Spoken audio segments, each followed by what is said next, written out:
R.I.P. Welcome back. It has us. been a long again. Back for more punishment, I see. Yes, We need better friends. we are here. Alright, let's count it down. 1, 2, 3, 4, 5, 6, 7. Minus 1 bill. I'll roll a d8. Bill -1. And according to my screen, that gives me 1 Toshiro. Toshiro. I don't recall if you did the recap last time, but I'm going to start implementing a rule that if you recapped last week, you can pass it along to whomever you wish. Can we call it the Ed Mercy? I did do rule? the last time. I think you I was did do the last time. I was so- gonna read yours, and then I ended up just doing mine. Mhm. I invoked the new rule. I invoked the same as the old rule. I can either do a reroll or you can pick for us. Who would you like? It's been a while since I heard Ed do a recap. Okay, Nice. cool. Thank you, Ed. Thank you, Ed. Yeah, thank you. So I shall also admit that the new rule for goes your inspiration, James, you get nothing. Hey, Lose. sir. you lose. Take it away, Ed. All right. Wow, it's actually been a while since I've done a recap for Yeah, that's intentional. with Odasses. I skipped you a couple times too because I was tired of you being the only one doing it. Okay. All right. So so back to the Rangers log. Here we are. So session 73 is where we left off. We're in the midst of some planning and some information gathering amidst the news that Wiltier was to be sieged. During that time, as we were collecting ourselves, we had made a proclamation that the king that has been ruling over Wiltier was false, and were met with some opposition from the local folk, which eventually relaxed to an extent, but not entirely, as I will go into. It is worth noting that much of the experiences that I will be going over today were learned secondhand, as part of the party was dispersed as a scout team, headed north to potentially gather more information about what was to come to the city, given our lack of information. What we did learn before leaving was that there were a number of deeply woven plots weaved within by Cyric, both within the peoples and also within religion and worship all throughout Viltier, and part of our task was potentially to root out whatever corruption and resolve as much as we can, as well as doing what we can to potentially fortify the city, as it were, given that though it has some militia and some guard available, potentially may not be enough for what is to come. The scout team involved it looks like before the scout team had left, we were potentially with about 25 strong in troops, 25k strong in troops, with about 5,000 of them being veterans. A number of refugees had arrived as well, and they had arrived outside of Viltier before the scout team of Sylvia, Trixie, and Wolf decided to head off on Skyship northward. And River, sorry, thank you. We had decided to leave the resident king that we had found in the rear chambers of the castle with Bud, and specifically with the Church of Helm, where they were going to protect him as best as we could. Bud himself actually was to stay behind as well, and he had exchanged words with Cass before we had left, to which I and Trixie were able to spot that an insignia was passed. Not much more as far as specifics were concerned at that point. Sylvia, or I, was able to garner a watchful helm from Cast, which I was able to see invisible objects as well as have additional advantages in perceiving things, and promised on my word that I would return it back, given that it seemed to be a prized possession of Cast's. We also learned before leaving that the body of the king seemed to be of a phylactery type, linked potentially to another being, to which I'm not sure if we got to more details about, but that's neither here nor there. We hope to find out soon. Let's see. We did observe that. Let's see. So as we were on the Sky Dancer, we did notice that the crew itself was worn and morale was low.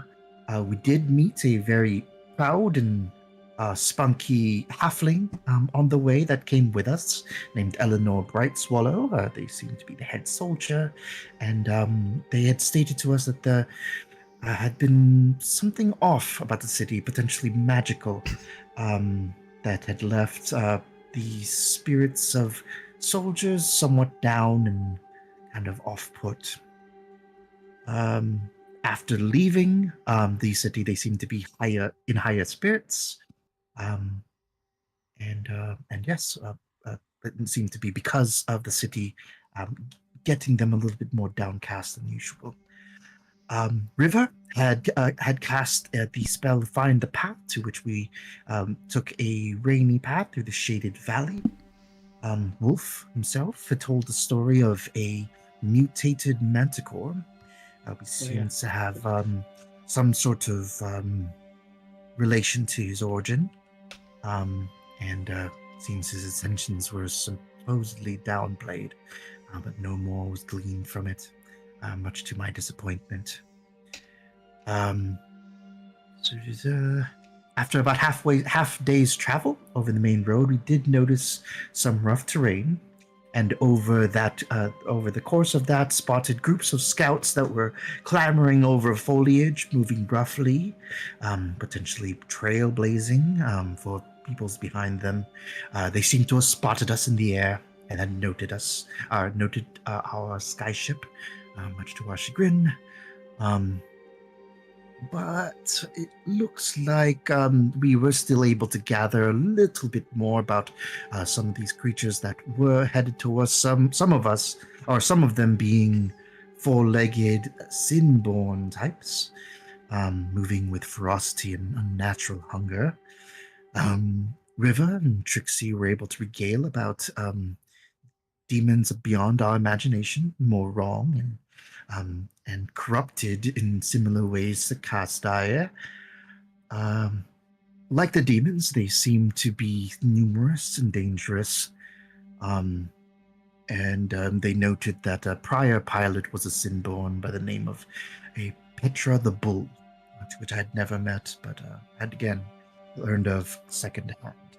We spotted thousands. One correction there. Please. The Petra the Bull is not, in fact, a Sinborn, but is your current pilot when people are away. Thank you. No worries. All right. I'm sure that must have been very... Yeah. Sorry, we didn't clear that up last time. Oh yeah, no, there's a lot of lore got to that last time. Okay. Amidst the scouting, we did also witness thousands in the march, about 10,000 strong in soldiers, more prisoners that could potentially lead to 2 to 3 times more, with the possibility of sacrifices being in play. We did also spot a large shambling creature with chitinous plating that was leading the prisoners. It was potentially undead. We also spotted bulb-like creatures hovering the armies, alerting them, and unfortunately no sign of Yumi. We spotted, our wolf specifically spotted frost giants on a return journey, being driven away from the peaks to the east, chased by cultists with fire. The distress in the footfall itself was triggering avalanches, and we had formulated potentially assisting them with alchemist fire and fighting them back, but had deemed that we did not have the supply for it and we'd have to return after about maybe 1.5 to 2 days of preparation, potentially, if we had that time. Let's see. Back at home base at Wiltir, Scud, Sam, Vulcan, Kazadiah, and Bud were training the Royal Guard, specifically for patrol, and the Town Guard as police. The emblem that Scud had from Sky Peak is notably deactivated. Sam himself was taking the lead in enlisting and training volunteers for the fight, with Scud providing defense as well as training. Vulcan himself looked over the walls for siege materials and weapons, but it seems that the equipment itself was dusty and disused. During that time, Vulcan specifically had received some flack from the militia. And again, this is the start of some things that I heard secondhand. Sam started to step in and headbutted one of the individuals that had stepped up, and immediately that dissenter was knocked out. This wasn't the end of Sam's antics, as there were to be other dissenters as there were to be. Scud himself saw church folk having trouble drawing power from the divine, specifically from Lathander. The house itself seemed dulled and potentially false, which I will get to. Scud then dropped. Scud then discussed Hinterwood lore over the course of the last year, specifically the death of Lathander and the sacrifice of a bride. Unfortunately, little was known regarding this. Communication was cut off from Hinterwood, and the people of Hiltia were aghast with the news. With the defenses in process of being fortified, we did notice there wasn't inexperience throughout the ranks. Unfortunate for us. Vulcan himself requested repairs for the crossbows that were disused and dusty. And Vulcan himself tested these trebuchets and seemed to have about a quarter-mile range, given that. And as evening falls, the scouting team, River, specifically River, sent a message to Sam noting 3 days as potentially the time to which we had. At dawn, we as a scout team returned. Finally, River, Cloud, and Scud decided to make a trek to Windwalk to the Prince to potentially retrieve him quicker. Scud was himself familiar with the Prince, but he has not met him, but thought he'd be a good ally to keep there. River does scry the Prince, who seems to be amidst a flotilla of ships, armored and battle-hardened and wise-looking he was. They estimated about 5 days' travel to reach him, which, given our 3-day estimate, was potentially not enough time. But we were potentially going to risk it anyway. Sam and Scud continued the training, suggested to potentially cleanse the church. But upon trying to, we did learn in Bud's own achievements, he was now enacted as Archbishop of Helm, with Cass now an Inquisitor, which potentially would be helpful titles for us. We returned to the House of Lathander, where there seems to be the as mentioned before, the dulled and potentially false worship of the Lathanda, as it were, but we deemed that, and Sam specifically deemed that it was falsities created by Cyric. We did receive another a person that emerged, an impoverished man that claimed that Sam had killed his family. But unfortunately, Sam did not remember, at least at the moment. Because at that moment, Sam had unlocked a memory, a younger self that existed potentially before a period or a situation in which he was holding a corrupt and laden woman whose name either escapes me or escapes the story, as it were, but she was very far gone. And in the moment and the memory that was unlocked, he had snapped the woman's neck before a man directly opposite of him could comprehend it. But this was connected to the impoverished man that we had received, to which we had no name, but was presented to us, or had presented himself to Sam.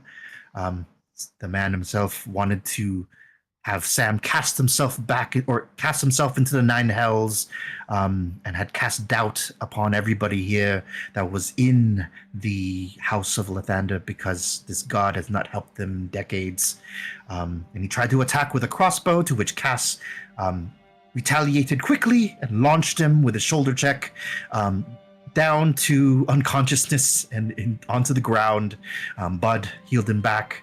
But as proof of Sam's moving past his past transgressions, he cut a blade across the tattoo of Lathander upon his body, reiterating that Lathander is dead, and that his effect and his past was in the past.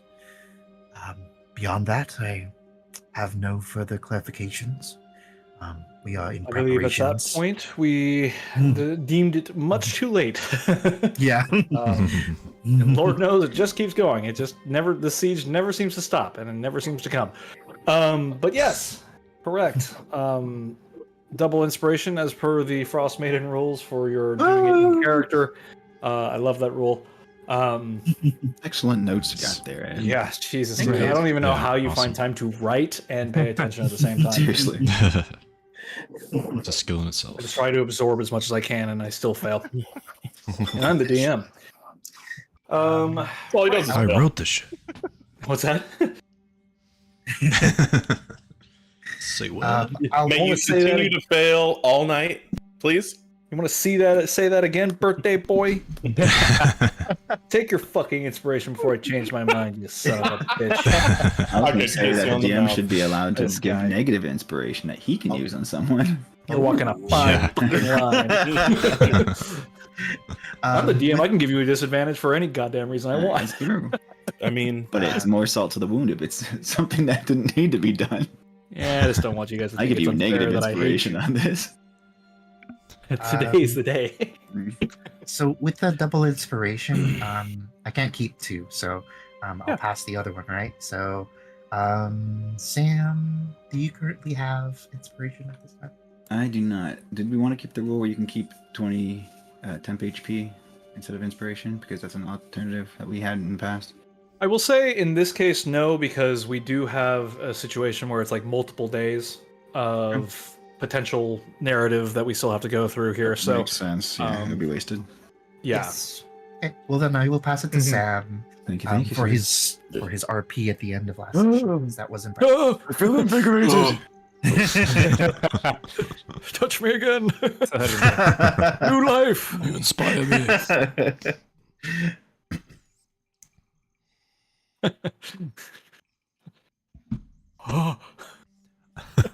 Damn it. Okay, so, whack. I quack when I come. Oh, hello. Yeah, you too. Whoa. You You too. know how the ducks like they like chew. They're like quack. Wait, again? They lift their little beaks up. Exactly what I'm thinking of. Righto. So this is going. So a couple things I will preface this with. One, happiest of birthdays to our resident Bud and Josh. Thank you. Hey. Two, this will be a little. This might be a little scuffed because I threw out all my previous plans and started over, realizing it was getting just too convoluted. So if I'm frantically looking off somewhere else, typing and doing other shit, that's why. But there's one very important thing we have to get to first that I'd like to go back to while we still have him, and that is Bud going to the Church of Helm in an attempt to rally the clerics and paladins of Helm to Quiltier's defense, as it were. We know how the story ends, but the journey along the way still remains a mystery. So, Bud, you are quite familiar with the Church of Helm, having spent some time here, especially after your tenancy in the Sinborn Realms. Your corruption at the time met with mixed feelings. The corruption on Koss and yourself cast some doubt on the two of you. However, it was your actions that led you to that place that were truly why they set you on the path of redemption. Since then, you've at least been doing your best to keep your party alive, though no real opportunity for any sort of redemptive acts in the form of innocence have really come your way as of yet. But in the past year plus, when you were doing some time with the Royal Guard, you did still frequent this church, and it sits on the outskirts of the eastern side of the city. A boon in this case, because it is meant to be, and it makes more sense when you describe the temple itself, but it acts as like a secondary fortress or a sort of bulwark against the open areas to the north and east. The church itself is structured like a fortress, more castle or watchtower than church, which to you makes perfect sense given Helm's domains of protection and sovereignty over guards and the like. Its clerics, like yourself, and paladins, like Koss, tend to stray more into the martial prowess and active defense rather than standing around and doing mere patrols. However, those are represented as well in many a town guard, or constable will worship Helm as their protector and virtue. Here, the watchful, the not lidless eye, but the all-seeing, never sleeping eye of Helm is a prominent motif here. Statues of soldiers armored and armed, gargoyles, and various other watchers also carry a strong Gothic motif here, as well as a very heavy guard presence. You look like you're burgeoning with a question. Are you trying to find a place to... Nope, never mind. All right, moving on. The presence of... Your presence seems to elicit a mixed reaction amongst the populace, the surrounding populace, but some still dip their heads in reverence and salute, left hand to chest, with the eye of Helm over their gauntlets to their breast as you approach. Most notably as well, the guard presence is increased given the status and situation that the city finds itself in, having traveled fast of the impending siege. Now, we're going to skip a bit just to get a move on, but your point of contact, the head of this church, allows immediate entry given the circumstances going on right now.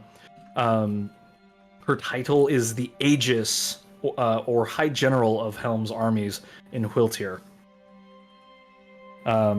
This half elf is 6 foot tall, regal, chiseled features. You know her to be a quite, despite her quite cheery demeanor, you found it not so when you returned from the Sinborn Realms and faced her judgment.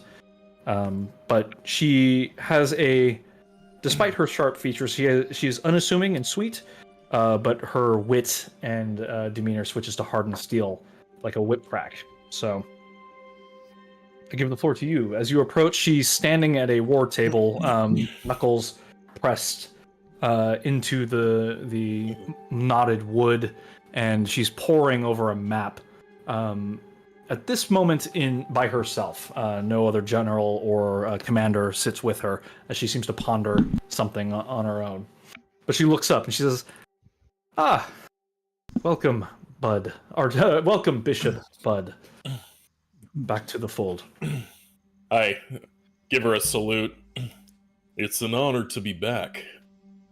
Spent too long in a place where Helm's gaze doesn't reach. Yes, you did.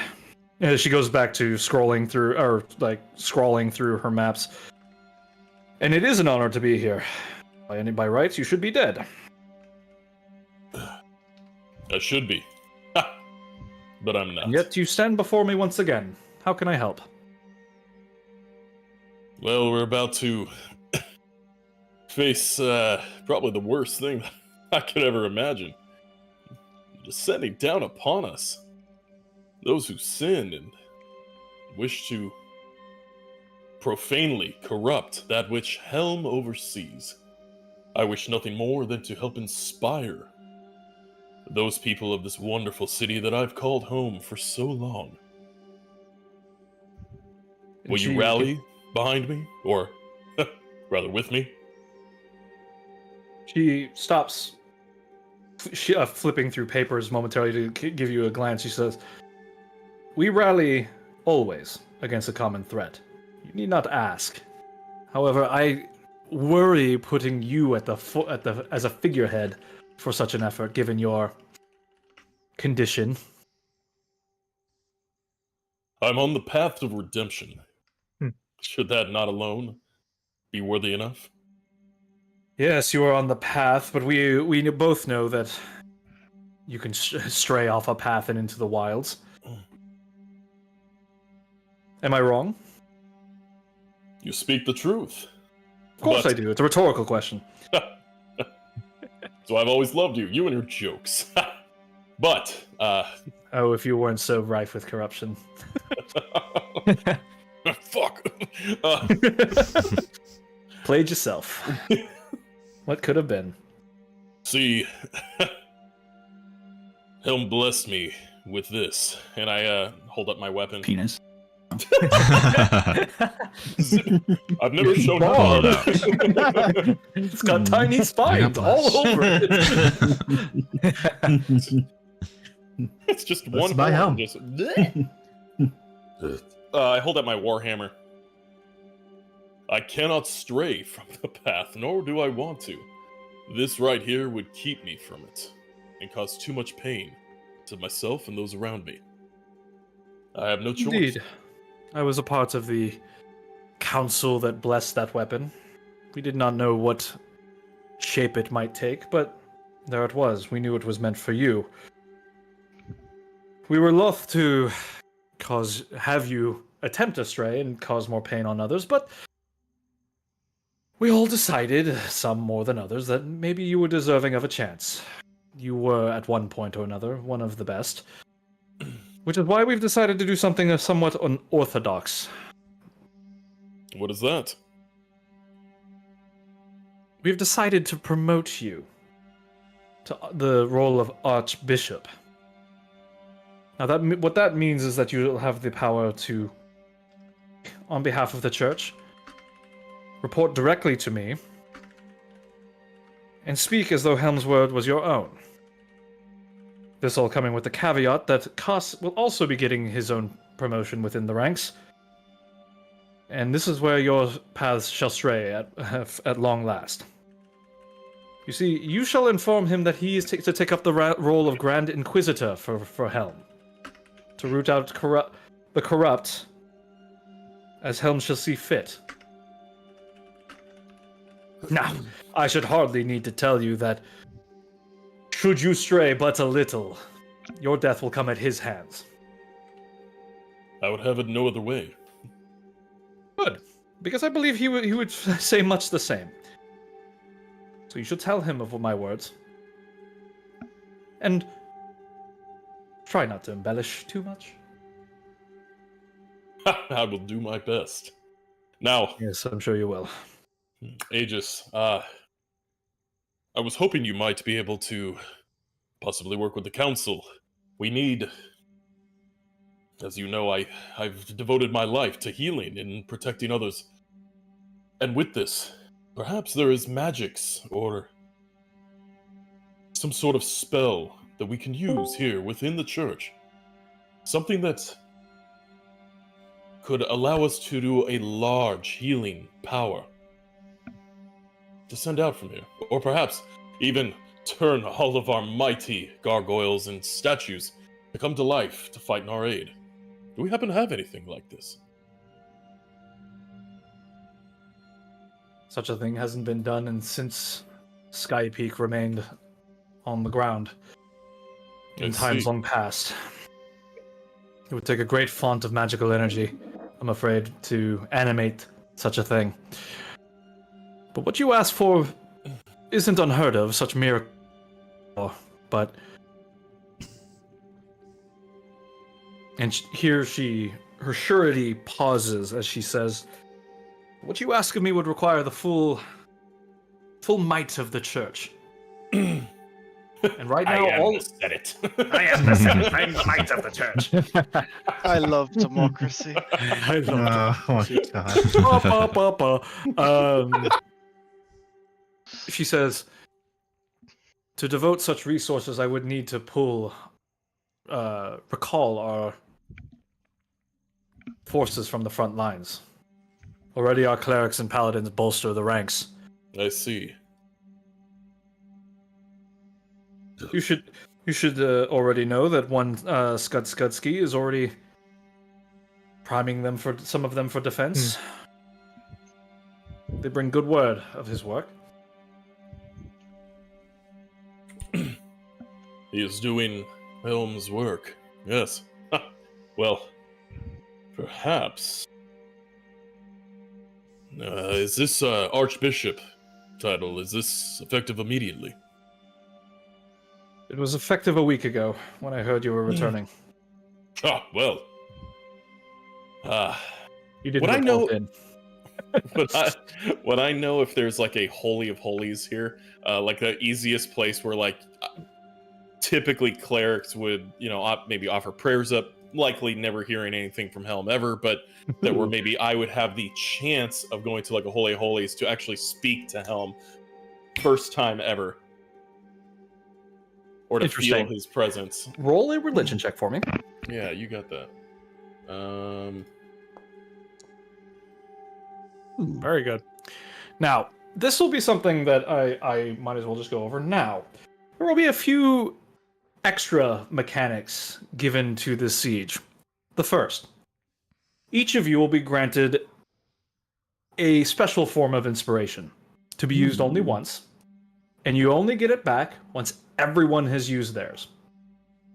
Now, you can't just spend it willy-nilly, it has to be appropriately heroic, but this will allow you to do one thing, maybe a little beyond your capabilities, a little crazy, a little heroic, something like if you want your movie moment and you want to cash this in, this will allow you to do so. Now, I cannot say, it will not allow you to stop the siege altogether. It'll allow you to do little things, imagine Legolas rolling down the stairs on a shield, shooting arrows and blasting his shield into somebody, things like that.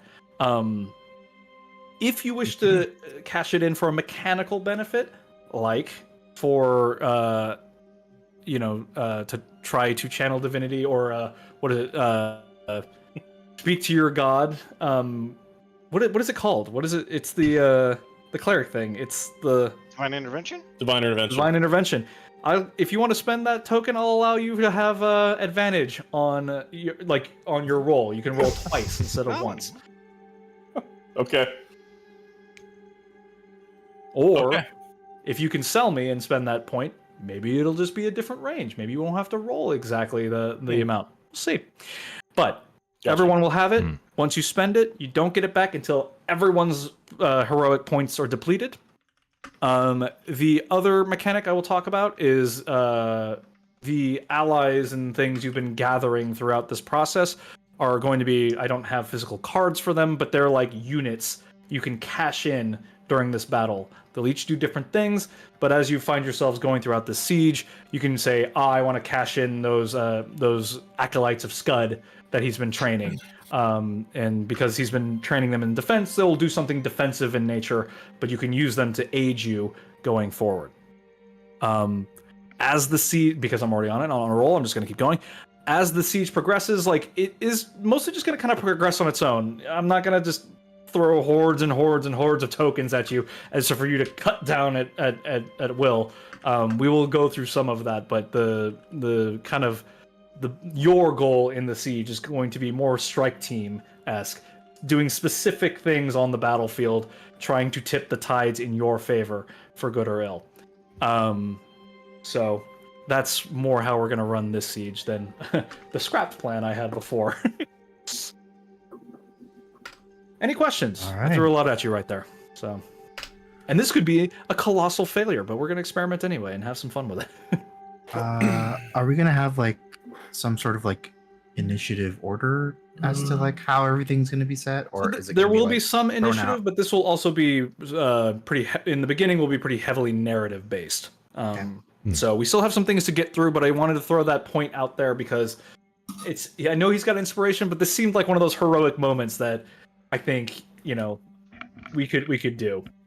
Okay. It won't give you an auto success, but I'll say it can either mechanically benefit you or give you an opportunity where there once wasn't before. So if Bud had failed, for instance, maybe he could use that point and convince me that I could, find a place for him instead.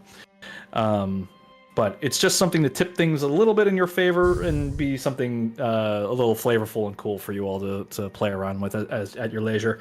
And the more you use them, the more you're going to get. So who knows what's going to I happen. see. So, Bud. Yes, sir.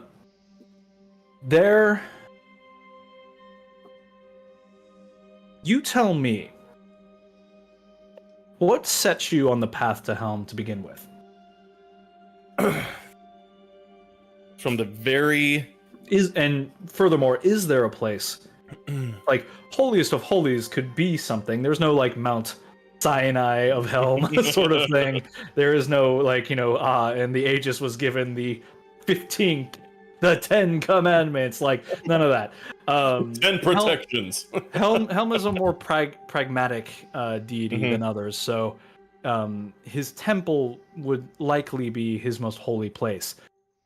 With the exception of finding yourself out on the field of battle doing his work, would you find in his service protecting others, might you find a more holy place? But for you, where did your journey start? Well, it started with once the city kind of cracked apart and I lost my entire family, seeking a way to, he couldn't protect his family, so he wanted a way to be able to protect others from ever. What's your whinging? I lost my parents. Where? Well, if you can describe to me a place yes. where that moment first Yes. came, then describe that to me, and let's put you there. Yeah, I'd say just to speed it along, it would likely have been like a smaller chapel, like this is the main cathedral, as it were. More of like in, Bud grew up in more like the merchants' quarter, the lower to middle class kind of people, and it would have been one of those smaller chapels, quiet. Your average person off the street would be in there, but was humble. But they always offered protection. They had a very small. I imagined always that they would have had like a, go down into the basement and there were the sick and wounded and they were healing them down there, that kind of thing. So, something that was like no more than a 3-room little church amongst all the buildings, but it would have been kind of a place where the common man could have gone to seek worship if they didn't feel so inclined to go to the big gaudy temple. Charge. Very good. Your feet find a familiar path. And in the pre-dawn light of this day, followed up by a sleepless night, you eventually find yourself along familiar territory and familiar terrain. How old would you say Bud is? I can tell you exactly. Let me get back here.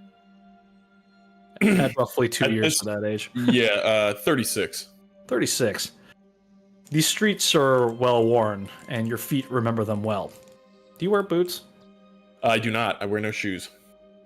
Your feet, wearing no, feel the ground particularly well, and ever since the split in the city after that earthquake, they filled it back in, but it's never been quite the same. You feel this same lump that you have to step over as you move into view of this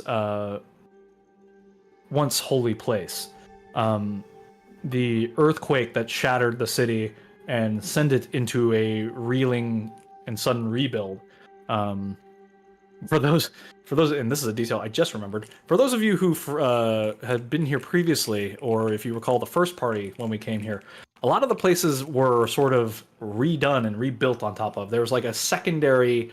A lot of the places in Whiltir have like this, not a ramshackle look, but they look like they've been repaired with whatever parts and things were around at the time. Yeah. A lot of the lower city and the middle city have just sort of patchwork repairs. A lot of very natural growth going through some of those places as the city split in an earthquake. But as the population started moving and the city started regrowing back in to heal that wound, some of the natural things sort of stayed. And as the hub of the initial hub of the first guilds before they put their headquarters in Vryland, God rest our souls. A lot of like monster parts were used in an effort to kind of patchwork, and they found a lot of those awakened creatures to have tough hides, strong scales, and those made that sort of material started making its way into the infrastructure and architecture of this place. Now, for you, Bud, the lesser Temple of Helm, the chapel, if you will, never really quite made a resurgence quite that way. Before you stands a rubble of where it once was. What salvage, the lot remains. Clearly they haven't quite decided what to do with it. It's still blessed and consecrated land, but they used all the good working stone to repair the surrounding area, and so it sits as this sort of a graveyard of holier deeds in different times, more peaceful times. And like a specter out of the corner of your eye, this one location sort of sits there, almost like a shadow in the corner of your vision. And you keep glancing over at it, your mind somewhat preoccupied, because while this was the place where you got your beginnings as a cleric, your true beginnings started over there. And you keep looking over, and that burnt down building where your family's shop was is no longer there. People repurposed the lot for different homes, for shelter that's now turned into a house, a home. Your family, their echoes no longer even exist in that place. But you keep looking over that place because for the 25 some odd years, that was where you grew up, and these were the streets you walked. And did you dwell in the shadow of this little chapel, always doing good work. But you step into the consecrated ground and you can feel it still, moving up through your furry toes, all the way up into your corrupted body. What? It's quite the image. Act like I'm riddled with corruption. Come on. You are riddled with corruption. Have you No. seen yourself? Look at yourself. I know, dude. I look great. Roll a perception check. Actually, what's your passive perception? Passive perception is 21. 21? Roll me a regular perception with advantage. Oh. I just saw the one. I was like, yes, yes, yes. No, No, no. Yes, yes, no. no, no. You kind of just take a good whiff of yourself. Hey, you stink. Ugh, And you corruption. look, you kind of like start looking around at yourself, and in the day yesterday's rain, there's a puddle here in the ground and on the floor, and what remaining cobbles of this foundation remain, and you can see get a good look at yourself, and you're sort of mangy looking. Your fur is matted and dark, where once it gleamed with light, and kind of like had a luster and shine to it. You were very careful about taking care of yourself, but even now you've been moving through your routines, but it never quite seems to get the stink off. And when I say stink, I mean like literal and figurative. Like you just look at yourself, and it's been some time since you've looked at yourself, and you don't recognize. I'm sorry. You're like, I shouldn't have had the Chinese chicken. And you just look down at yourself, and this is not the kitten that you remember growing up. No. He had a drumstick and his brain stopped ticking. God damn it. It's vanilla. It's the finest of the flavors. It's amazing how much of the song we know between all of us. Dude, Mira, like, I played this song the other day, and she started singing it. I'm like, you bare naked What ladies. Since when? Yeah. That one got away from me. But you're having this moment of reflection and how far you've come, and it hasn't really sunk in truly how far you've fallen until now. What are you gonna do?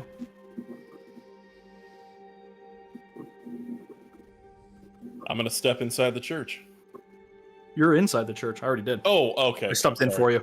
I'm saying Thank you're you. Thank dead you. center in this church on consecrated ground. You're looking at this pool, and you're now having this reflective moment of like, boy, a lot has happened, and you have changed a lot since you were that boy in that shop, or that kitten in that shop. I guess you're still a boy, so whatever. Yeah. How do cat pronouns work anyway? Now he's a man. A man. Man. Manly man. Hear me roar. Meow. No, indeed. Is anyone else in here? Just Or you. do I have? Okay, I've got a main character moment. Cutscene. Gonna be a Galadriel kind of scene. Just. Sam getting whipped. The place of a sinborn, you'll have a pope. I will. Not matted, but beautiful. Mane flowing in the wind. Terrible as the plains. Take your Lord of the Rings inspiration before someone else. I will. I would immediately begin reflecting on, playing the time lapse in my head. He's seen all the pain that I had come through, came from nothing, lost everything, got up to something great, lost it all, went out to basically the worst possible place, came back, started to become redeemed, and now I've been given this great title and the commands respect and, an army of clerics. And I would collectively bring all of that together and send out a prayer to Helm saying,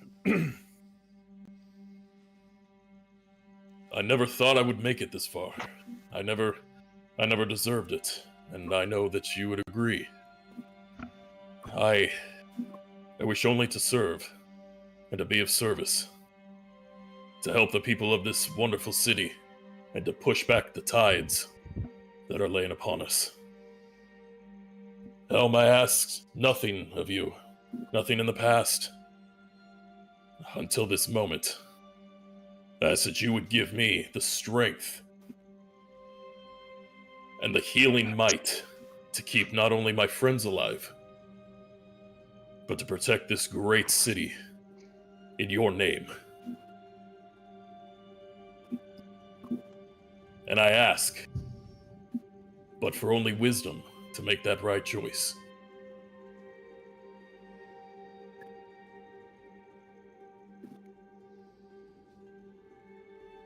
Are you rolling? You're rolling divine intervention, right? Yeah. All right. All right. Let's go roll a percentile die. If you roll a number equal to or lower than your cleric level. Okay. Roll me a D100. D100 coming in.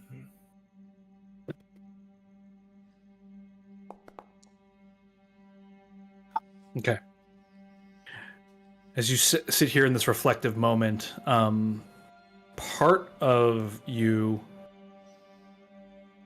almost doesn't believe it. Like your heart's almost not in it. Like you've got the title and position in a high place in the church, but you're looking at yourself and you don't look it, you don't feel it.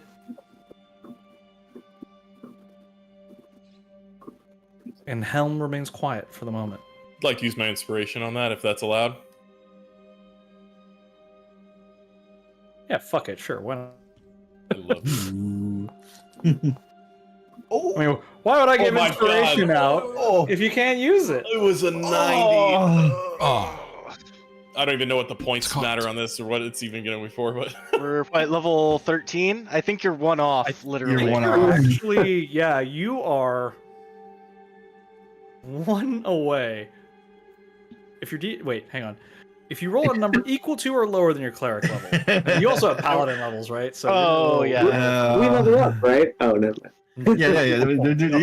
No. Did we level up? You slide dog. Yeah. what level are we? You are level 13. 13 in total. Okay, that's right. 13. 13. 13.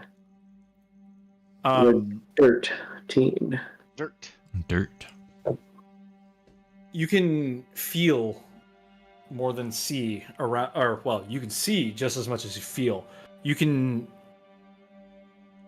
describe to me how you're like when you roll like with advantage. You like do something, say something that to change your affect.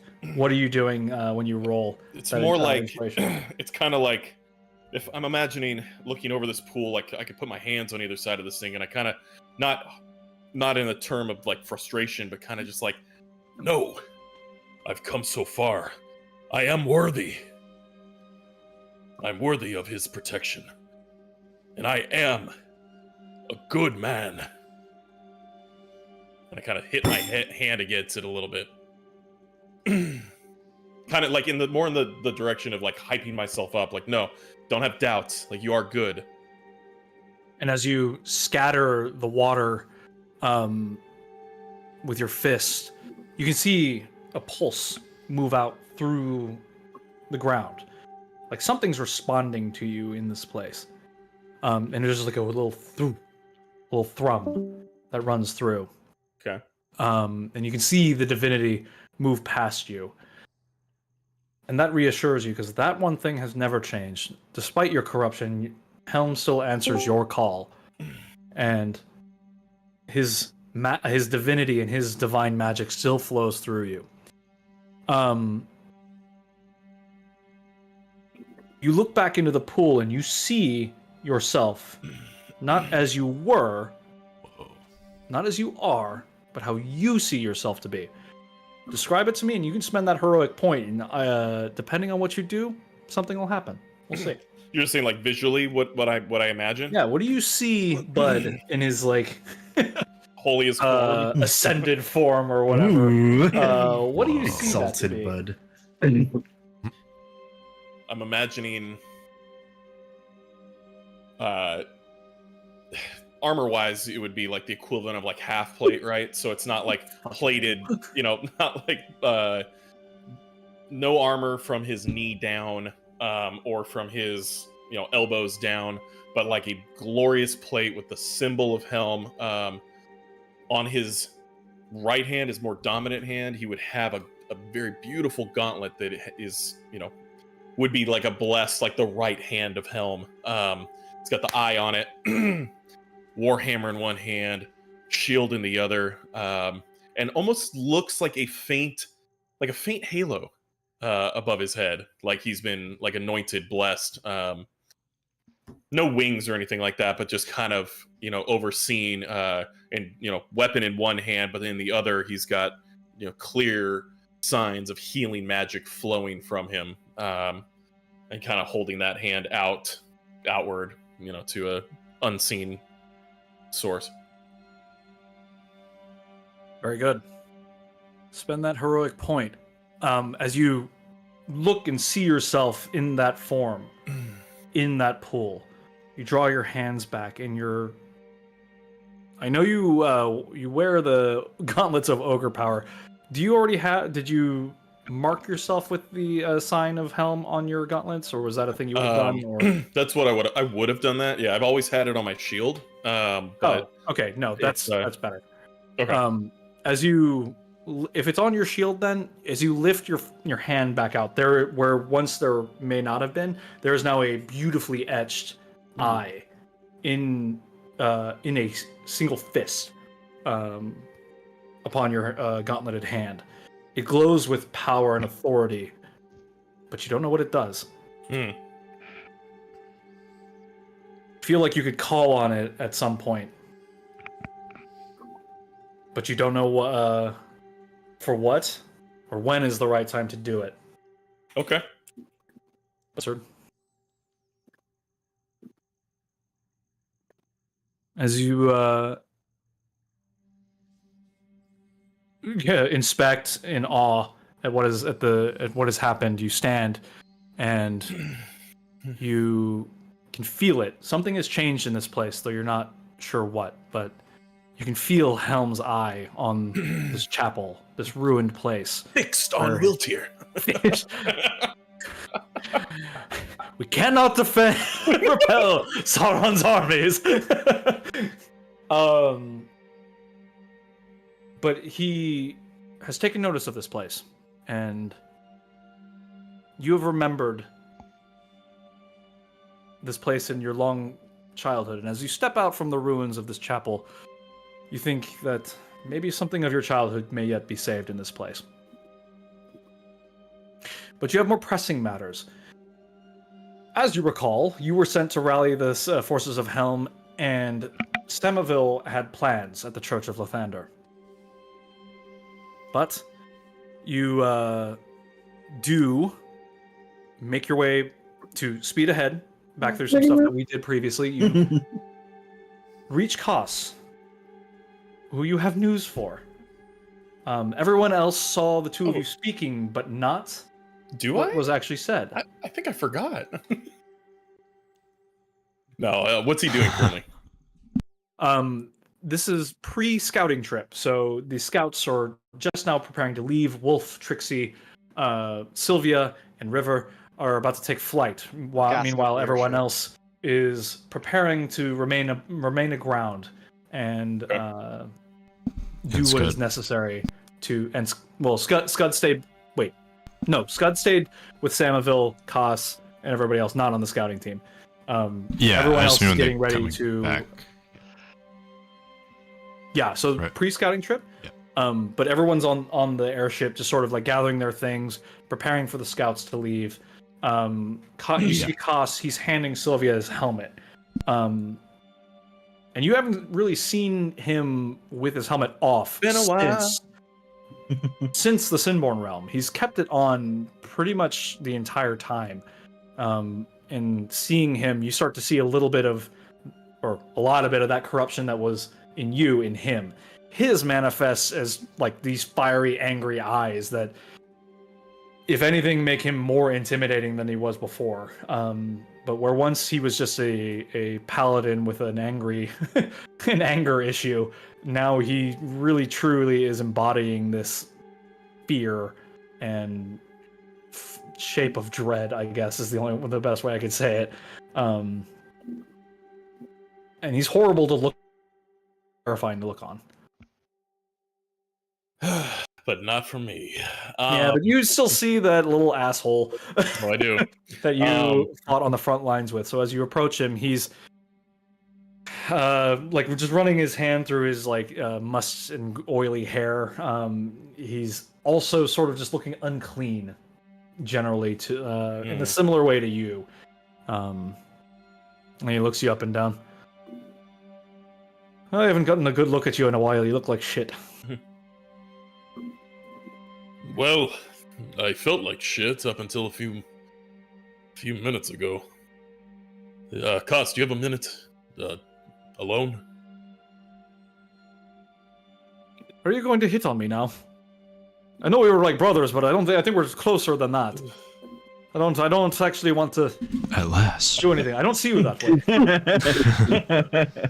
Finally, the cutscene I've been waiting. The romance option is here. Fanfiction, I still fanfiction. need consent. I'm not giving that to you now. Been waiting 3 years for this moment. Happened There right is now, no then it's canon.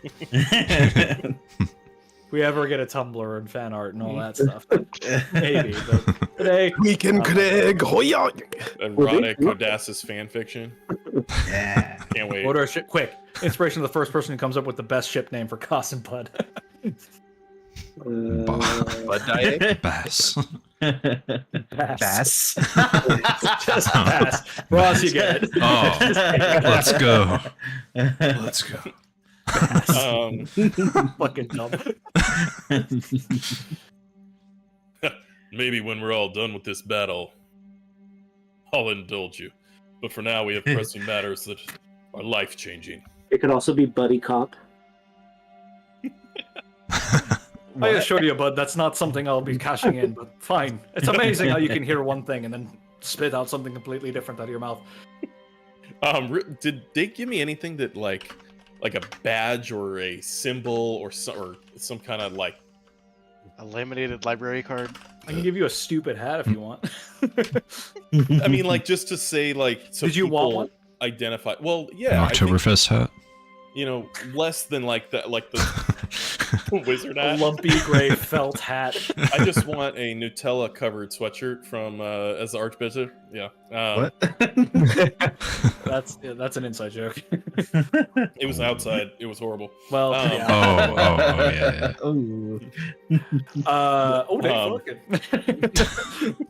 yeah. So tell me, what symbol would you have taken as Archbishop then? I mean, it could go on the nose and be something like a pin or like Hand of the King kind of thing in Game of Thrones, but more of like a gauntlet that Like the tucks Fist in. of the King. Yeah, I got you. Fist the King. Here's the Fist of the King. Yeah, Fist the King. Yeah. For me, it would almost be more like a holy symbol, as like, you know, skin it over a holy symbol, but it would be, you know, a different, more, you know, maybe it's a golden gauntlet with an eye on it, you know, around a chain that people see that they know that if you're super high up in the church, you have different tiers. Every church, I don't know, DM it, but you know. Then I'll say you there. have the emblem of, so those sorts of symbols, especially for ranks in the church, take the shape of shields. Okay, hence that's the fine. name Aegis, hence the Yeah. name Love it. hence that. So for you, you'd be more like well, A buckler. I didn't really think, yeah, but a charger. Man, I'm trying to like pull on my D2 knowledge. I'll find a cool shield name for you, but you have like Kite. as the ranks go up, your shield becomes essentially larger, but also more ornate. But always present is the gauntleted hand of Helm with his eye pressed on it. Yeah, if you look up what a I guess I would assume kind of something at this point would be look like a tower shield, like something a little bit taller that you So could put absolutely, I was looking for Heater. essentially. At least after that steamy Oh, conversation with dragons. Kaz. Okay, so these Diablo 2 names aren't as interesting. Shield. So I was thinking of the kite the kite shields, but those aren't. Yeah, as good. kite's kind of cool, but Yeah, but they've got so the thing below Aegis is a pavis, pavice. I don't know, but it's just dragon shield or monarch. I don't think monarch isn't actually a shield. Yeah. And also to call you a monarch might be misleading, but we can come up with a name off the side. But for now, you'll be an That's fine. archbishop. Sure. You're like a step or two below Aegis. For Kas, his takes on. So where yours is the hand of defense, his is like the hand of an inquisition. Yeah. There's another branch where like the martial hand, where so defense, attack, and think of like not special teams, intelligence or inquisition. Yeah, that makes sense. Yeah. So more ornate in the eye motif than anything else. Without bordering on Ioun's symbols, without getting too much Sure. too much similarity, but we'll come up with those off screen. But for now, you pull Koss aside and in private, and he says, "So what's this really about?" I've been promoted. I am now the Archbishop of the Church of Helm. Stares at you, almost as though like he's looking for a falsity or like a joke. Some sort of jest, but he doesn't see it coming. He says, "Oh, yeah, I can see that." But it wasn't just me. You got something as well. For where I will be the shield, as it were, of Helm, protecting, you've been given an equal position as Inquisitor of the Church. He looks down at the symbol you've handed him with a furrowed brow. He says, "I mean, I knew they were mad when they promoted you, but me as well. After what we've been through." Clearly they see something that I don't, but, kid. Seems that you have been deemed worthy by the Aegis herself.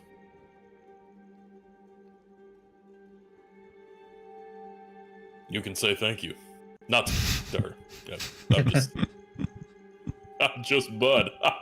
Well, I probably owe her a visit regardless, but hers is not the approval I seek. His face is like full of doubt. There's something working behind his eyes that you can't quite place. But he's not elated by this news. I can't quite place it, huh? No, well, he's not really trying to deceive. He's not trying to deceive you. What is he? Here. Maybe he is. In this moment, he's harder to read than you'd expect. At least because you've been close to him, that in the past year he's gone through a lot of doubt with this whole bride and Lathander thing. And there was he was experiencing a lot of indecision as to what his path should be in the past year. So this news seems to almost have confused him more, you would imagine. You're not entirely sure what it is, though, that he's actually thinking or feeling. But the best you can guess is something akin to confusion or doubt. Sure. Okay. Well, like I said, I'll pay her a visit next chance I get. Still can we count on her in the battles to come? We can. While you are off, I'll be rallying the city getting all of Helm's worshippers take up arms in defense. You I- trust me to get it done? I never doubted you for a moment. But Kinda- for now, I think there's a church to cleanse. With a little bit of a little more authority than I had before. Would you like my assistance? Your work is always important, but I think you should still at least be there. Archbishop. I don't know who would ever take bloody orders from you. Kind of smiles and gives you one of the, like, a little punch and...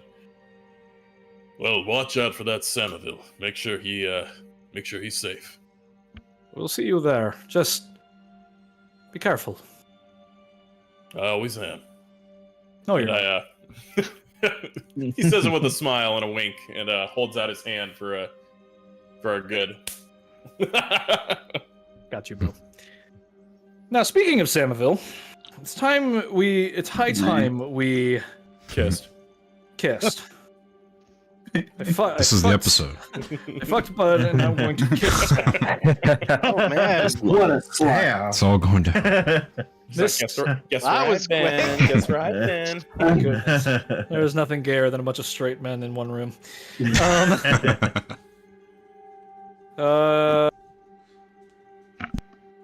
Yep, didn't go through all those notes the way I wanted to, but we got the point across. That's fine. Whatever. Okay, so to the rest of you, you've been training the peasants. You've been reaffirming the royal guard. You have been shoring up defenses and evaluating the battle readiness of all siege weapons. While we're going through the cleansing of the Church of Lathander, please at least be thinking about, like, so we can briefly say, if there are any other allies you want to look for, gather, or otherwise bring to your utilization, think of them now, because we'll be moving forward quickly, I hope, from here. Maybe not. Who knows? So, to those of you familiar with the city, to those of you who worked with the Royal Guard over the past year in the wake of the guild's collapse, know the Church of Lathander to be named the Basking Glow. Find yourselves in front of it now with a rallied crowd of peasantry and worshippers of Lathander who, quite dissatisfied with the current state of the church and the silence at which Lathander and his clergy have been navigating with the populace. You find yourselves now in front of this place. More traditional than the Church of Helm. This cathedral sports high glass spires, finely crafted into multicolored stained glass, but rather than them being flat surfaces, they're geometric shapes that rise high above the structure. And here in the dawn light reflect a cold, sorry, going through my notes, a cold morning sun after a storm. The sun reflects through the spires and multicolored glass. These this time of day would normally be, and I think I mentioned this last time, would normally be like the time of revelry for the worshippers of Lathander, known as the Dawn Lord. His where did I write it? His like rituals and his worship largely would happen now. But the streets are empty. The light that would normally refract a kaleidoscope of rainbow colors across the cobblestones is rather pale today, despite the sun now rising. But the magic of this place and the divinity of it, normally it would shine through, even on a cloudy day. You don't need a religion check for that. This temple also features quite heavily the gold motifs that, for those of you who were in Hinterwood, would remember featured heavily there. It features heavily here, just in a different way. Whereas Hinterwood has more of like wild, but also rustic architecture here. You've got motifs of elven architecture as well as dwarven craftsmanship, probably responsible for the spires and glass shapes blown into high spires above the place. So,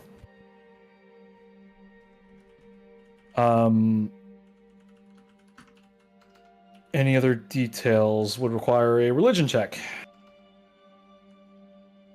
I say pick two. Samoville, you can roll. Samoville, you can roll with advantage, and pick one other person. You can roll a religion check for this.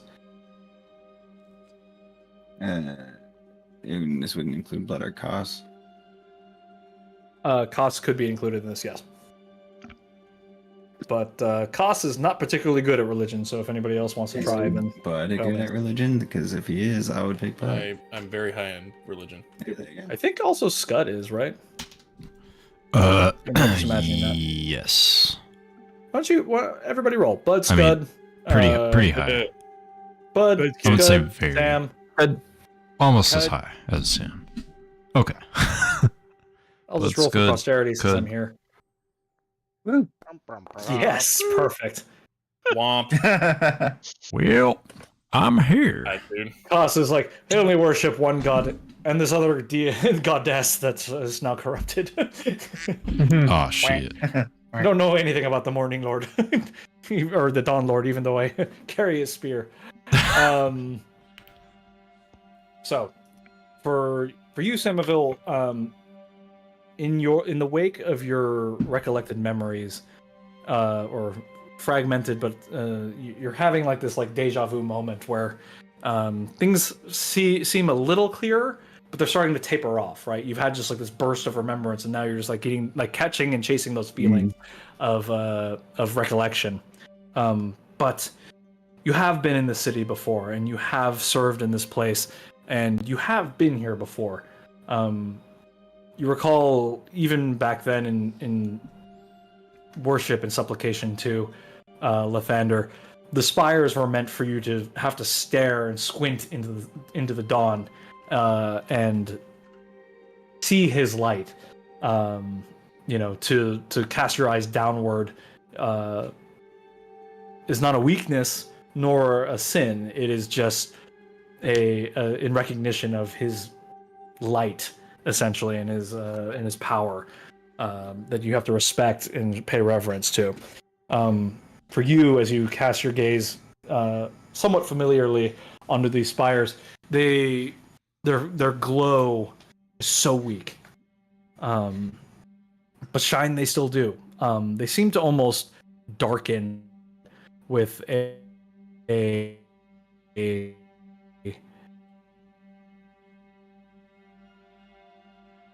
Oh, is that me? The physics of light still shine through things brightly. What happened? Can you guys hear me? Yeah. Yes, sir. Oh, Ross, you good? Yeah, I good. everyone slowed down for me for a bit, but I think I'm back. Oh, Okay, cool. Yeah. You see it. All right. So to reiterate, just as you look at these glass spires that you're sure sunlight should pour through and refract everywhere, they just seem a little dim, even in the sun, the morning sun. Would I be sure? Because under the circumstances of Lathander not being alive, Would you be sure? of how you said you would be sure that these would be more bright. You are sure they should be more bright. They still reflect a little bit of light, but that to you is unclear if it's just the sun or if it's just any sort of latent magic. But yeah, you're sure that the circumstances surrounding Lathander's recent either demise and Cyric's intervention likely has something to do with it. Okie dokie. So, weak pale lights, rainbows. Yeah, all the braziers around the braziers or whatever are around the temple are cold and unlit, and the temple doors are locked and firmly shut. What would you guys like to do?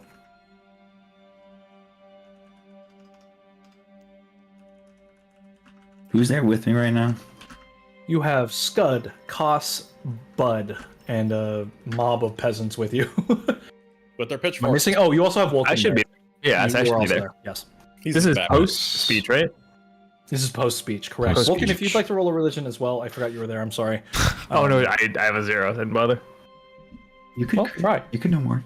You can roll 20. Well, I think Koss had a -1, so I don't think that 0 disqualifies you. Hey, Perfectly Better than I did with a 0. Your ability to recollect anything of note in this place is, it's Lathander's church. You pass by it a few times, and you definitely see a lot of people sucking pavement out in front of this place, especially in the mornings. Sucking pavement. National pastime. I don't know where that came from, but sudden derision I for get it. people worshiping a god. Fuck! I can't believe I have to do this and roleplay through this. Gillibrand. Where's the violence? Okay.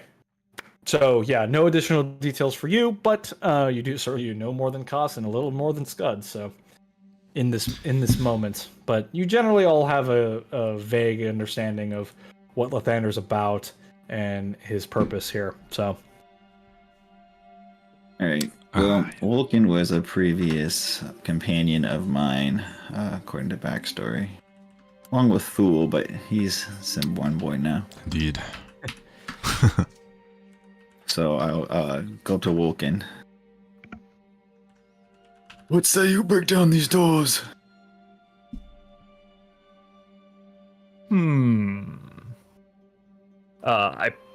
They're locked or they're just closed. So as you approach, you press a hand against them, and they give a little and then bounce back, very clearly locked. These doors are 12 to 20 feet high, ornately carved. Not surprising given the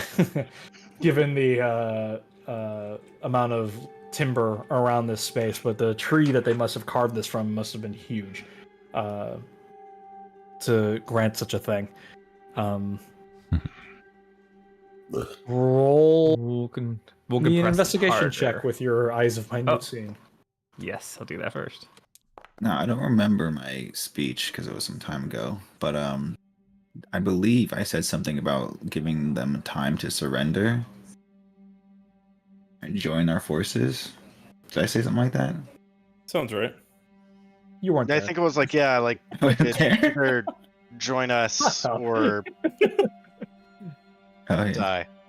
I do believe you gave them an opportunity. Your plan was to give the Church of Lathander an opportunity to fight with you before smiting them down. In a surprising amount of restraint, given your anger. Mhm. So, How many moments have gone by since I gave the speech? Are you still few. bleeding? You are still freely bleeding, depending Yeah, on how my chest. deep the cut is. I roll some damage on myself or something. Can if you wish. I mean, Do you even have weapons? I assume I had a dagger or whatever. I think the guy pulled a dagger on me and I took it from him. He took a crossbow Yeah, shot at you, yeah. actually, but Yeah. Use the bolt. you could just you can take the bolt and scratch yourself up if you want. Yeah. But go ahead and roll a let's say a d6 and see what happens. God damn it! What did I just do? What's going on here? Go. Doesn't work. Nah. Going on? Oh. Tell me, Took the ball. baby, what's going on? Take your 5 damage, piercing. Plus your dex. I'm just kidding. That'd be fucked. I should have done was had you roll a missile snaring, and then you throw it back, but it was at yourself for a D10 or some shit. So you take 5. I'll say slashing in this case instead of piercing, but Vulcan, you surmise that this door is barred with a large. I don't know if there's actually a word for it, but there's an actual bar, like a wooden bar that will rest. 2x4. Yeah, it's just a 2x4. You assume that there's some sort of brace holding this thing shut from the inside, given the amount of flex it has. I will test that flex. I'll try to break the door with just by pushing on Weird flex, but Nice. it. Go ahead and or you're going to just push on it. Roll an attack without a weapon. Just D20 plus your strength mod and proficiency. I'll say. Athletics check. It's the same as an unarmed strike. Yeah, I was trying to think. I was thinking of it like a shove. But I suppose an athletics check could work if you. But I'll set the DCs differently. So your choice. Either okay. How about this? D20 plus your strength mod at a lower DC if you're just gonna like try and like ram it. Athletics if you just want to like try and push the whole thing open. With just your strength. Proficiency or no proficiency? Yeah, sure. Fuck it. I don't care. It's the same thing. Okay, yeah. I'll do that. I'll do the unarmed strike. Keep drinking. Keep drinking. I will. Don't worry about that. Roll, damn you.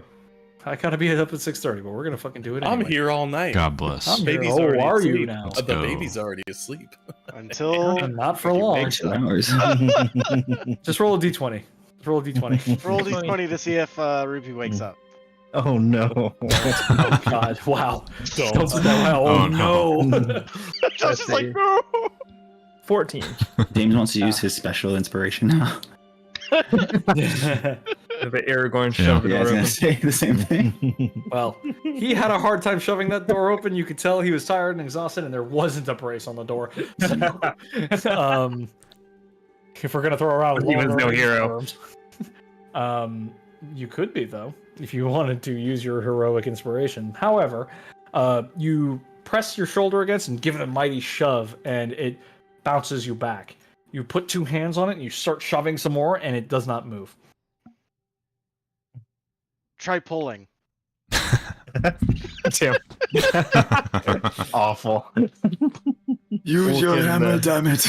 Tim Wilkin looks at Sam, pulls out his hammer, and kind of cocks his head. I'm gonna go for the spot between. I assume it's two doors. Is it two doors or one door? It is 2 doors, yes. Yeah, the middle. If I can try to break the brace in the middle. Why do you not roll anymore? Oh, why you no roll? Why no roll?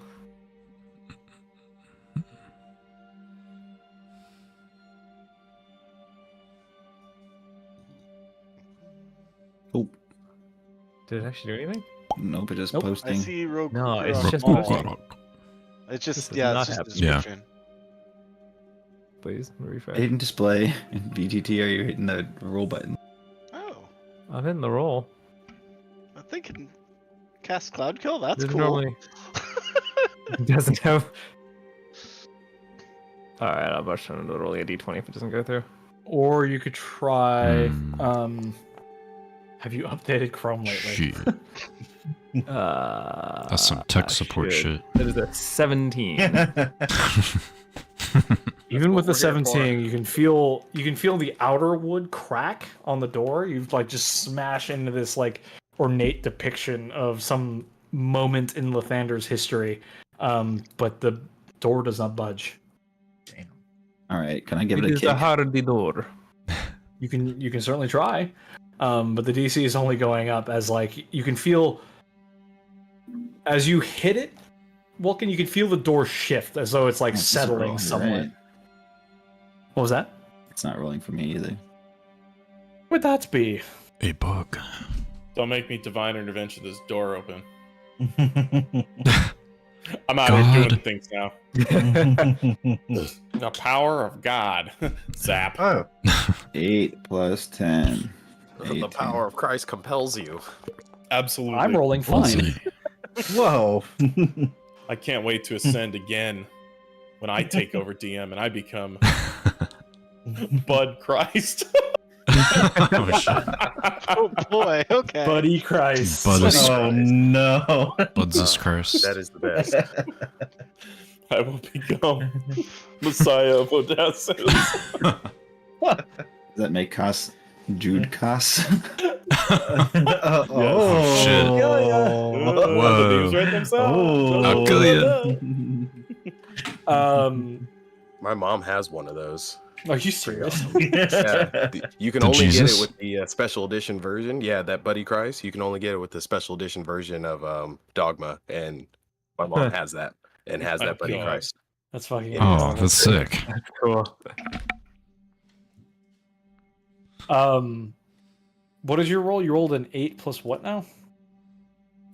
And 10.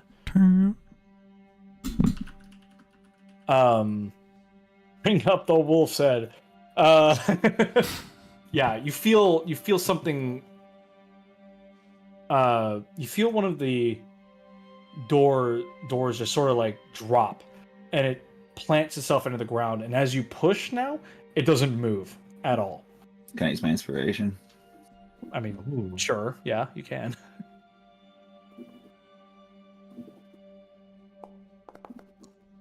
God damn it. Oh, that was a You guys are journey. rolling like Oh. God. Yeah. It's Well, not better absolute now not than shit. before, I guess. You'll not cleanse ordained. true. nothing. Getting them all out of the way. You can hear Wilkin and Sam. You can feel the crowd getting restless behind you. They're like, "What's taking?" Banging on the door. Open the fucking Their door. anger is cooling somewhat.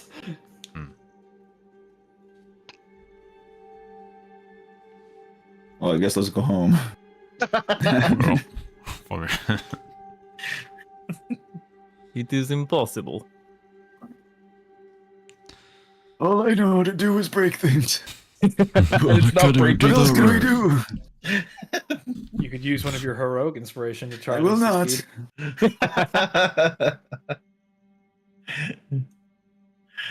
Well, then you've got quite the pickle here.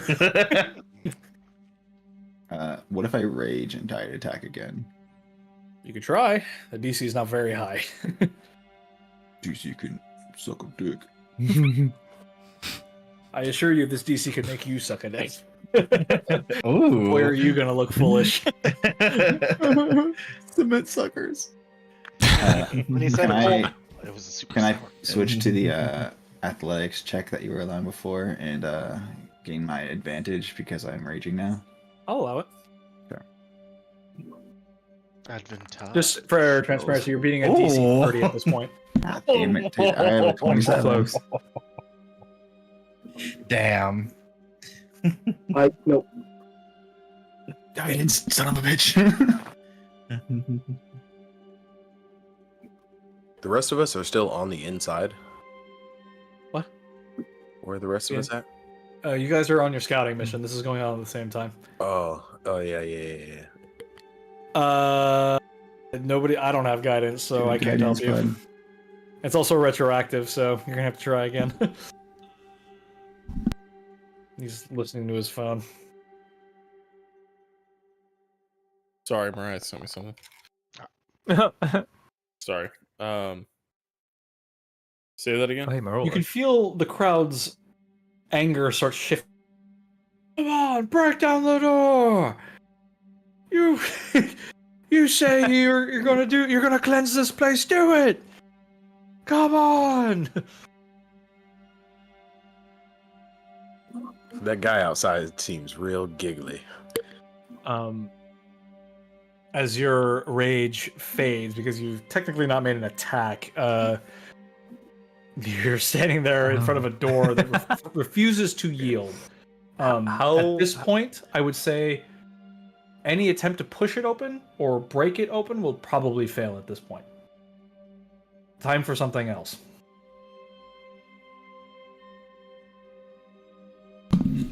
Are there hinges? This door defies the laws of entropy. Honestly, not exactly. Not the way that this has been going. It's a sliding door. It's a slide. Minimal damage to this thing. Dude, they're pocket doors on a church just slide into the wall. I would even go so far as to say is that with your investigation, the hinges on this door sit on the inside. There's nothing on the outside. It's completely flush. Hence why the brace will pretty much completely block you in, right? They've constructed a fortress. As you look with, I'm just using the investigation from before. You're quite familiar with dwarven craftsmanship, and this reeks of that sort of like inset sort of door art and archway that the dwarves would make. But the artistry and the filigree reminds you, or you, Sam, especially, of the elves. So, what do? All right. I'll speak up in a loud tone to anyone who's on the other side of the door. Last chance. Open the doors and let us in. And if you surrender, we'll let you live. If you do not let us in, this whole place burns down along with everyone else in it. Ooh, shit.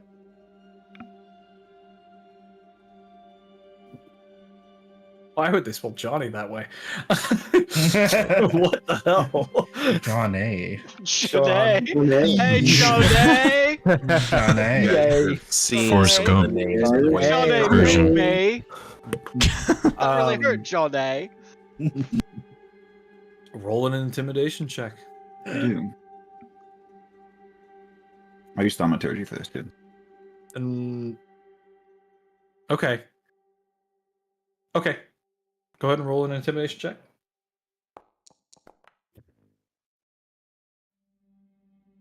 Would anyone like to grant them their inspiration? River will do it.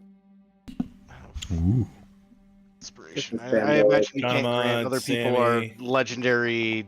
Come on, Sammy. There you Oh, go. way That's better. a There good it is. inspiration. There we go. I think it's the highest roll in 8. Yeah. God. Seriously. Roll 27.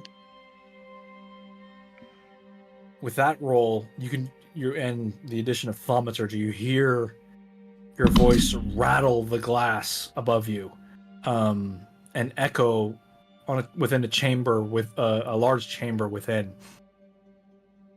It's met with silence.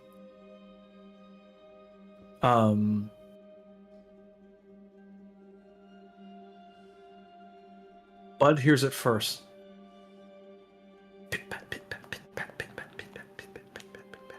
A single set of feet running across a long distance. It isn't until they're much closer you can hear their labored breath, and Legolas, take him down. and you see nothing. You just hear the shifting of a large weight and a grinding across the door as just a robed monk opens the like a cleric opens the door like with a creak and a grind and just, but he's completely out of breath, his bald pate smeared with sweat, and he says, please don't.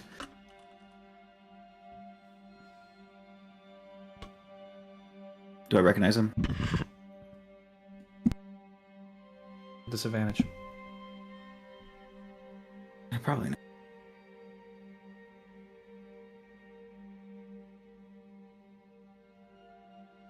I like your character a lot because I get just to say disadvantage, and if you roll well, the dice just tell that story, right? You'll remember something if you roll well enough.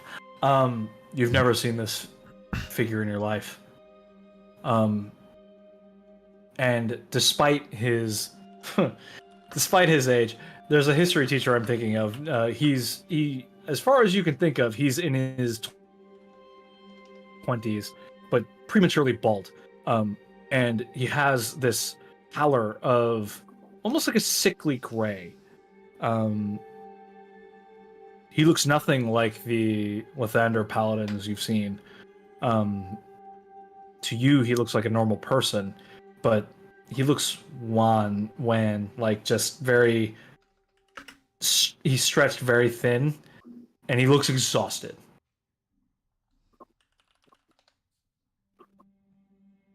Catch your breath. How long do you give him? Just a matter of a few seconds. He hands on his knees. He's looking around, and he's like, you see the fear in his eyes almost double.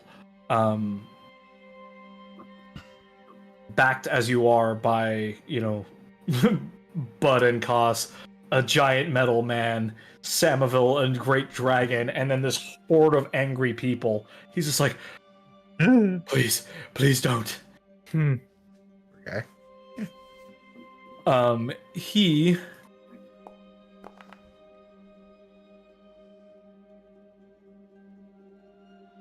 says, please, Brother Samaville, please don't.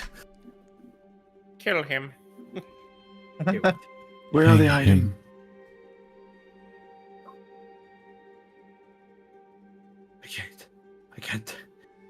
I can lead you to them, but they leave the crowds behind. He looks like he's about to faint.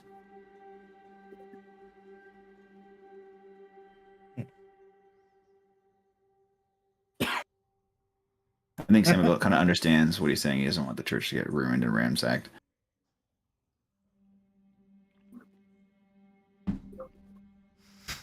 The panda is dead.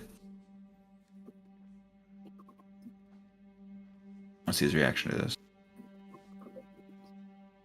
Roll an insight check.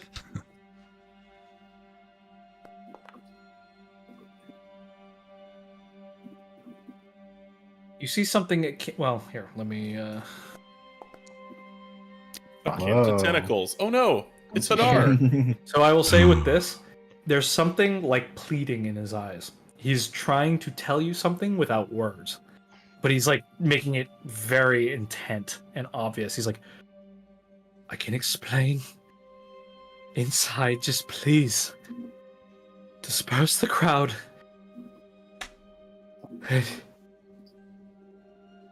I'll lead you to them.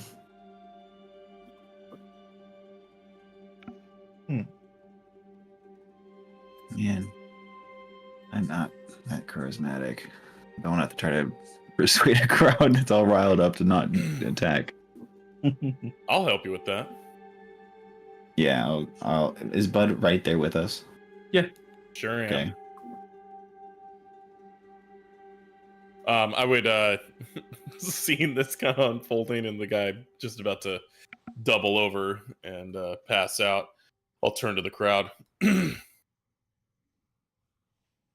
I, Bud Dadrod, Archbishop of Helm, declare that we are taking this matter into our hands. Please, return to your business and prepare yourselves for the coming battle. We will handle this. Go with protection. Ooh, I like that. Roll normally. The DC will be 20 because you've already riled them up. You want this persuasion? I do want this persuasion, yes. Okay. Very good. Yeah. The crowd looks yeah. suddenly Let's unsure. Yeah. As you hold your holy symbol aloft and show your rank and command, similarly to the young acolyte, backed as you are by these heavily armed soldiers and people. This is the crew, if I recall, that all stayed with the Royal Guard as well. So I'll even go so far as to say is that like your faces are known, like your notoriety fairly well established. So when you speak, and now with the authority of Archbishophood, people listen, or at least enough people listen to persuade everyone out of their course of violence. But they do not leave. They stay. They wait. They say, someone with enough gumption says, all right, and we'll wait here. You just let us know what's going on then. We'll wait. 2 hours. If we're not back in 2 hours, storm the place. I turned all of them.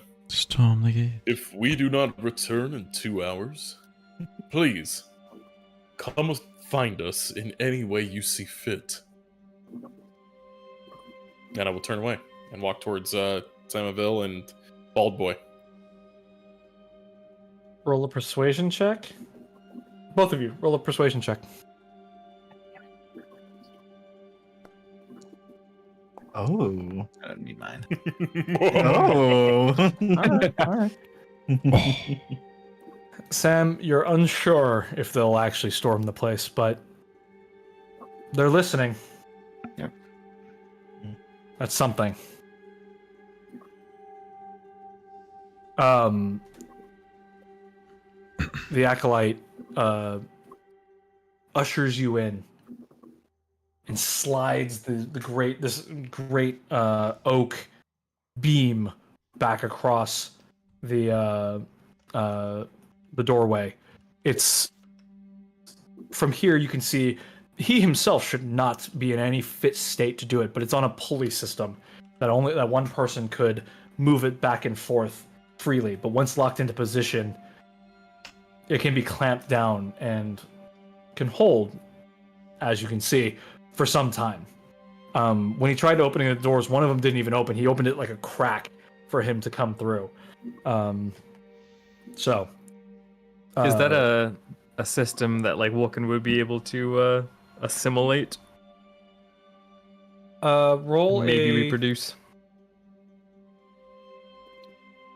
I will allow a perception check at a high DC or an investigation with your advantage, but you have to stay here and investigate it for some time. Yeah, I'm okay with that. I'll do the investigation. Okay. It is impressive that can. 15. We'll come back to you as as he shuts the system and you're looking up at it. You're like, quite ingenious. And you're caught up in the engineering of it, and you almost don't even notice your companions wandering away. The acolyte says, "Please," and he's at this point almost completely out. He says, "All the way. I can't." That's usually how we do it. And he collapses and falls faint there. He says his last words, I can't breathe.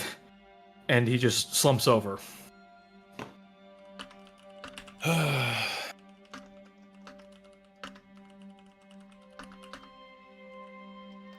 Are you going to or not? Speak now or forever hold your peace. Gonna help the boy or what? Yeah, I'm gonna help him. Fuck. It's what I do. It's what I do. Okay. That's all I can do.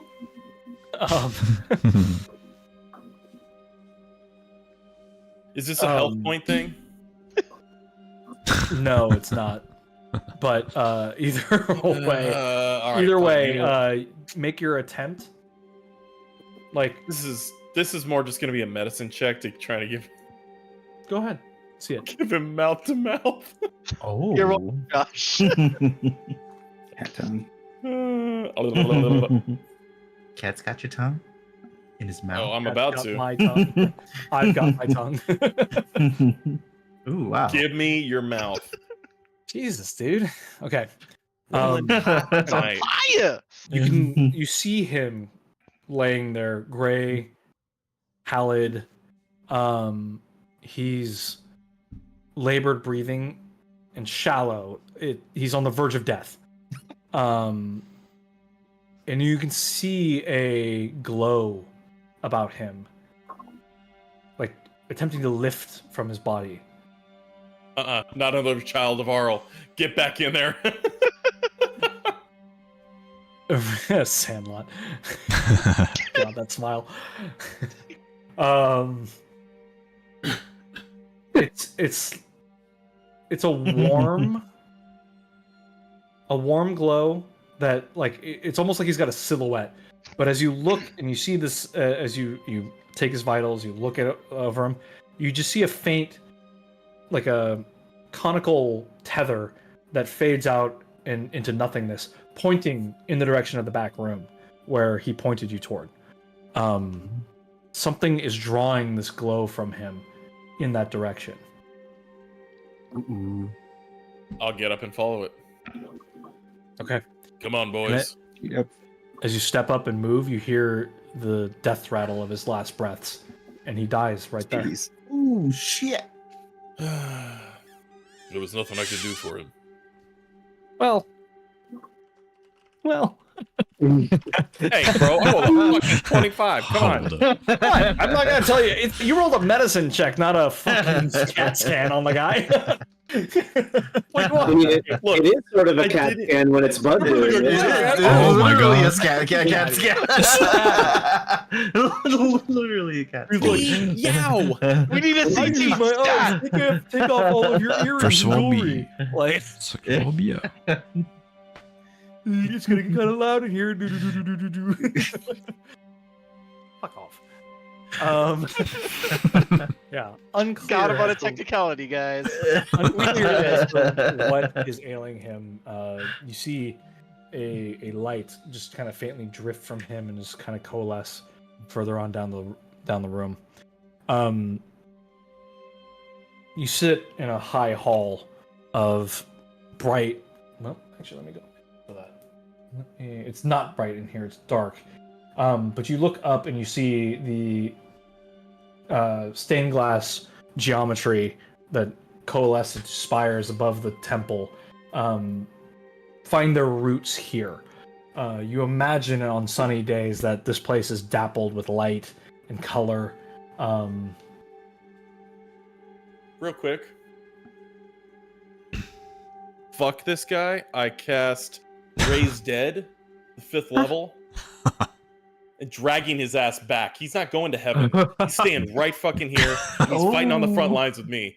You're coming back, and you're gonna be my I ward. love that. Okay. Oh, It's shit. hilarious. My lord. Oh. Gonna worship hell, bitch. Welcome to heaven. I love it when high-level spellcasters waste their spell slots on stupid shit like this. This is my favorite thing. Playing the love. You're You coming are with becoming a me. plot point. I am dragging you, kicking and You're screaming, the and moblin the goblin. Grab Coming that with me, wisp, bitch. shove it back into him. You return a dead creature. You return no longer than 10 days. The creature's soul is both willing and at liberty to rejoin. Now, interesting point. Roll a religion check for me. Do it. Do it now. He's not willing. The soul is willing, but something tethers this thing as though it's drawing it forth. With a 19, I'm reeling it back in. we roll a contested check. Oh. But whatever connection is holding this thing, it has its grip on it, has a tenuous grip, and you can feel it like it's not a firm grasp on this person's soul. It's like it's guiding it in a direction toward this back room. But as your magic and your intent and your will powers through it, it just slips straight through. And you feel that light just boom, right back in this guy. And just with a holy boom, he's like, boom, he's like, what? Body floats out. He is suddenly flushed with color as he's returned to 1 hit point. He's still sweating profusely. What is the duration on this spell? Is it an instant cast or is it a longer term spell? Oh, it didn't even put the casting didn't. time in there. Sorry, 1 second. Oh, yeah. It's blink. Yeah. Never. It's an hour. Useful. It's an hour to cast it. Okay. Then what I will say is you're going to be. You want to use your heroic. I already used it. I already Already used it. And unfortunately, those cannot be passed around like currency, like the inspirations can. I so. just had gotten this spell, and this is the first time I ever used it. I thought it lasted for an hour, like it was an hour kind of thing, but I didn't realize it was cast time. So I'll say It's this. stuck if you revive them only for an hour. You're like, welcome back. Would since you're trying to revive him, would Revivify work? Because I know you can also do that. Yeah, I don't know how long that one takes to cast, but It's 10 minutes. it's just Is it 10 minutes? no, it's just an Yeah, action. Revivify is Action. instant. Yeah, it's it's- instant. even Yeah, Yeah, with I'm the just gonna do instant, Revivify, so he's just brought Okay. back up. That's just way easier. Then I'll say the continued work with this this person will send the other people forward, and you'll have to stay behind. Yeah, with that's Vulcan. fine. Vulcan and your new ward, I guess. Your fucking page. congratulations, you have an intern Podrick. now. Come on, Congratulations, Podrick, you have a let's go. liability now. Here you go. This is yours now. And I So- shall call him boy. We will Oh. come back to you Oh. both. Sorry, Ed. Wow. Too soon. Oh my god. Oh my god. Actually, no. We're gonna wrap you both up before because I don't want to I come killed back Ed. and I'm have to sorry. Okay. after this deal with this later. So for you, Vulcan, you look at this thing and you rolled an investigation of 15. Yes, sir. It's quite ingenious the way they manage such a large item to maneuver its way through a crowded space, right? The building being geometrically rectangular and square, straight lines, they've actually fashioned a means for this beam to, rather than wrap and be horizontal, to actually pull itself up into a vertical position so that when the doors are open, you can't even see this beam. And when they're closed, it's right there and it just lowers straight into where it needs to be. The weight distribution and such are in such a manner, like I said, that one person can maneuver it. And again, clearly the work of the dwarves here. So for you, the DC was lower, and a 15 is enough to glean this sort of information. Familiar though you are, you can see the workings of like mining influences here, where like pulley systems to maneuver large quantities of very heavy objects in such a way. It's you guys ever had to like you watch those guys lift a fridge with straps? Yeah. Yeah. This looks super Very easy. very the harness on similar to that, like where it's incredible how weak the arms are, where simple machines and simple levies can maneuver enormous objects. If you don't already have inspiration, you are inspired by having to take a leaf out of Baldur's Gate. You're inspired for having sat and investigated this piece of machinery Oh my for god. this amount of time. Woo! I do have. Then we will follow the rules of the double inspiration system. You can either have 20 temporary hit points for today or grant it to somebody else. Bud, do you have inspiration? I used mine. You have the it. answer is no. It is revitalized. Thank you, Papa. Very good. For you, Bud, this figure now looks at you, and you get the vague impression there's like a faint glowing eye over his forehead before it dissipates. There's two symbols at work. One is the symbol of Lathander before it gets replaced by an eye. You've suffused him with Helm's magic, and your magic now with your religion off of that, your magic is now the dominant divinity at play currently. You assume you have not just wiped away his devotion or anything like that, but you have momentarily warded off whatever other influences there are. Consider yourself baptized in the name of Helm. Amazing how he heard all of that, where he still has his devotion to Lathander, and he still says, "You've been baptized." What? What'd you do to me? You've been brought back. Your god is dead. I'm sorry. This is not me trying to put you down for your beliefs. This is just the truth. And I am here to bring you back to this wonderful place, so you do not pass into limbo and perish forever. You'll be here, living amongst the living.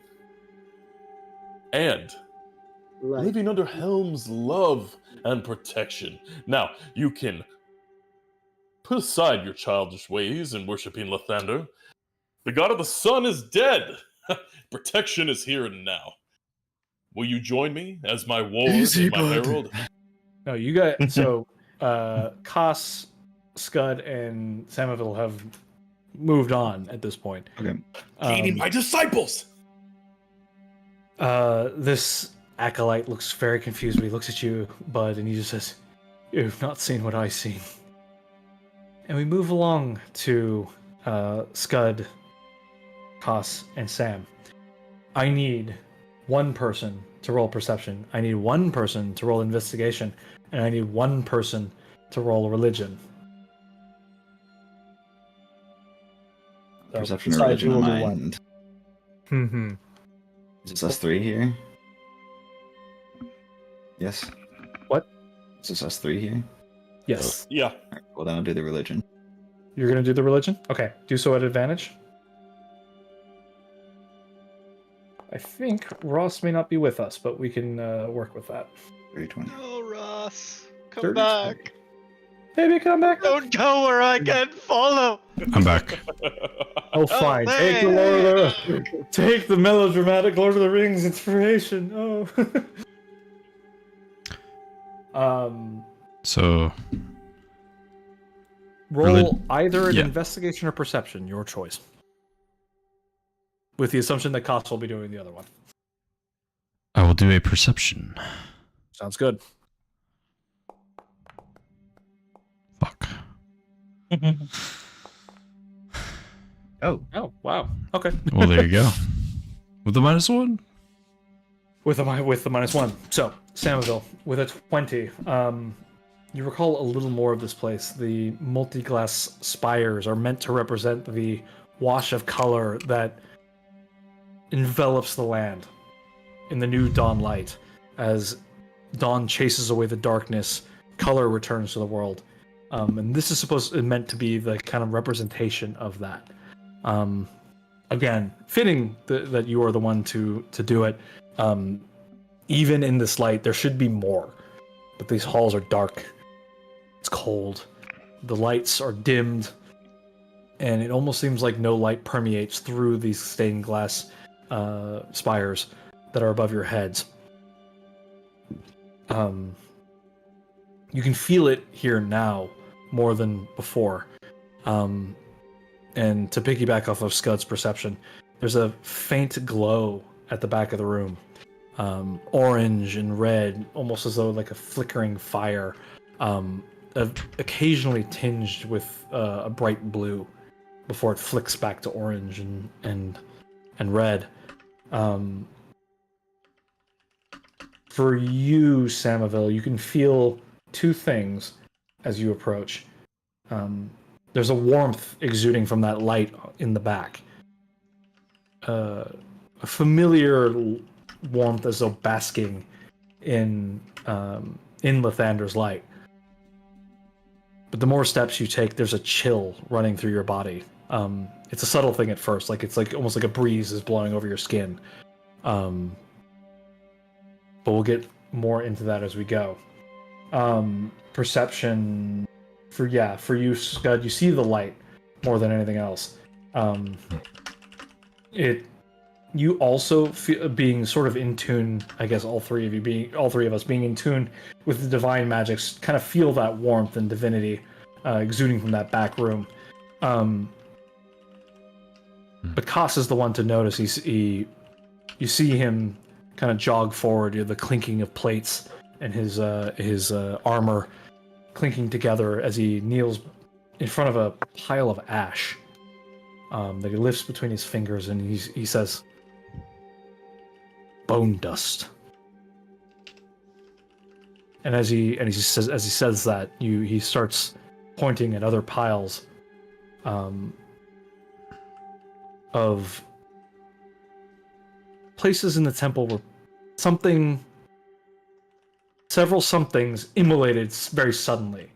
And with Koss's investigation, you assume them to be humanoids of some variety, burst suddenly into flame and were reduced to ash instantly.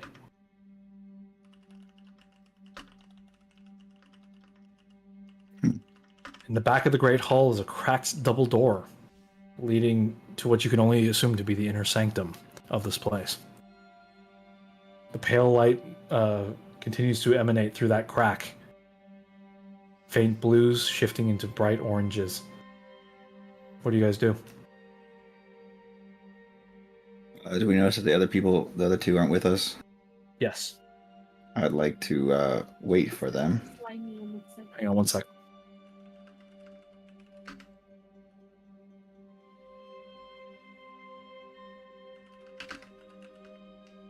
Tell Mira we say hi.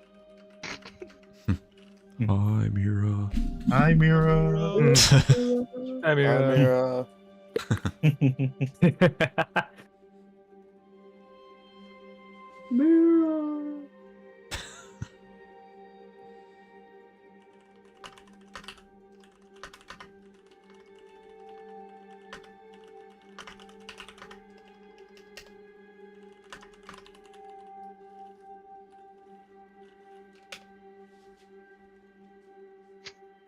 Righto. Okay, so yes, you Wolken and Bud are in the middle of their like you guys have just walked across the hall and done this stuff. Like so they're still working their stuff. They seem preoccupied. Do you want to wait for them or do you want to go? Well, seeing as there's bone dust everywhere, it'd be the smart thing to do to have everyone together in case we are to be put up against a fearsome foe. So, I guess I'll call back to them. Hurry up! Hey. We have danger ahead. And you can hear murmurings in the room beyond, whispers of voices coming through.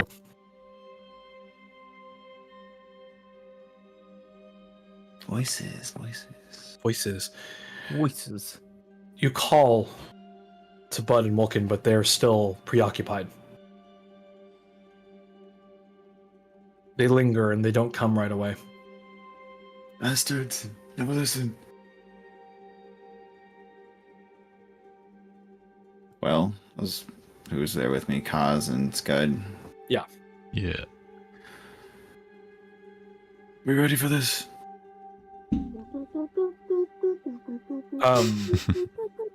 Kaz pulls his spear, but almost drops it in surprise. He says, "Spear feels like ice."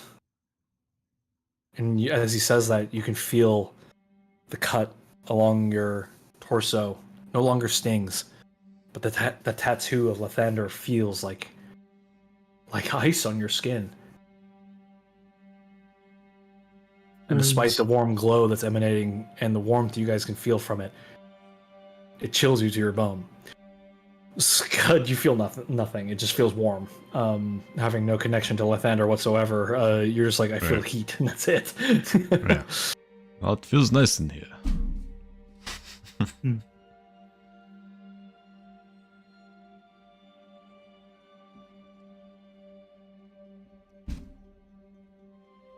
Well, I mean, I guess I'll move towards the light. Cracked wall, rather. Door. Okay, sounds good.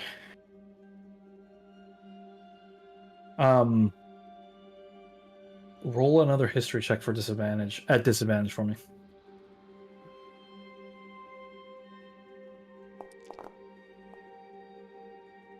$13. Okay. Mm-hmm. I'll say that's enough for this. You open the door and suddenly you're awash in bright light. You see figures all about the room. A veritable horde of... I say horde. There's a crowd of like 30 or so acolytes and paladins mixed, all in varying positions of supplication and prayer. Not dissimilar to the acolyte who breathed their last. You can see tendrils of light drawing from all these people. At the head of this congregation, you see the leader of the Temple of Lathander, whom you recognize, Samaville, Rogel, the Aarakocra. is slumped in front of a marble altar at the far side of the room. He's of substantial size, tall, regal looking, in brown with plumage of browns and golds. He's arrayed with headdress of pure white, flecked with red, robes that are splayed out around him. His wings lie almost as like additional limbs spread wide on either side, trying to support him up. As he's taking this sort of like prostrate position in front of this sphere. And you take all of this in with the merest glance, but the thing that commands the attention of the room is a miniature star that burns brightly in the center of in the far side of the room. Not unlike a sun, in red, and it roils, and you just see little flares popping off of it before being reconsumed into this thing. You can feel waves of heat coming off of this thing as though it burns with the heat of a sun. It's almost too bright to look at. You start to see spots as though you were staring into a dull sun, and you have to blink and glance away. But occasionally, a flicker of blue will try to encompass a part of it. Like a portion of it will cool and turn a bright blue before being reconsumed. And as you see those color shifts, you can hear the congregation's prayers grow louder. And the bright tethers that are tied to them brighten and increase. And as you watch, one of the clerics slumps over in death as his life force is drained away to abate the blue corruption of whatever this thing is.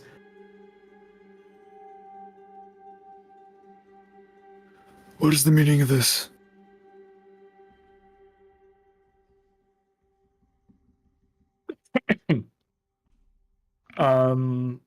Feel free to sell me on some checks if you guys are curious.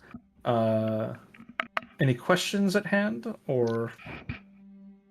I just exclaimed or questioned the congregation. What is the meaning of this? Rogel will stand. You hear the clicks of his taloned feet scrape against stone as he rises, and he turns, and you look upon him, and he bears much of the same influence that the paladins had. His eyes shine a bright blue, emphasizing the golds of his plumage and his armor, or like the jewelry affix on his robes. But he looks cracked, weary, very much broken. You can see flecks of his of his feathers are balding in places, revealing a bluish light beneath. Says, Brother Somerville, it is long since we've seen you. With reason. What is going on here? You see the star color shift into blue, and you see him wince and draw himself up as though he's losing something to it. He says, "This is our hubris, our blindness. This is what remains of our god, the Dawn Lord."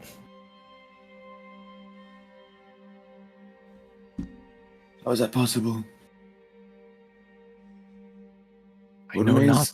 What remains of Lathander is trapped in that shield? And he point to Oz's shield. He says, I know not of what you speak.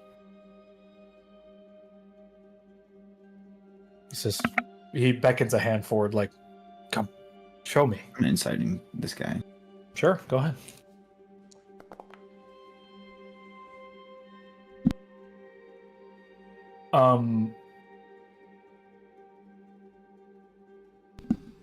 With the 16, I will say you detect nothing of like. With the 16, you detect curiosity. How does Kaz respond? He looks at you. Where are Like the paladins? he's looking directly at you. And in this light, you can see his many eyes glowing faintly in response. I asked Rogel, Where are the paladin? He heaves a sad and weary sigh. He says, "I was blind to their corruption. I did not see it. Portents, the prayers answered, were unusual, but they felt so real.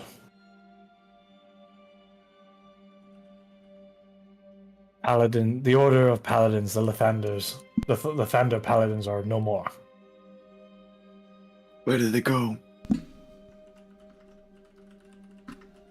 Their essence was captured not but a day ago. This star, this orb appeared in the morning light, and those who had steeped themselves so much in the blue fire were burned up with it.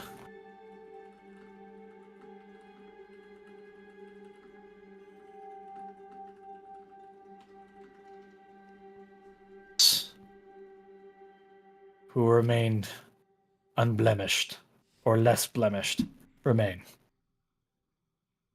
Changed, but we remain. Our life force and devotion feeds the star.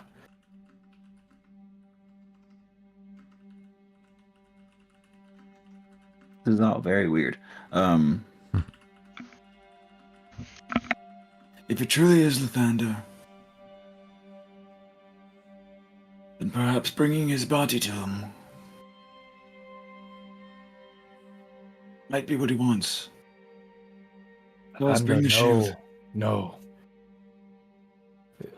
No what? I can't explain.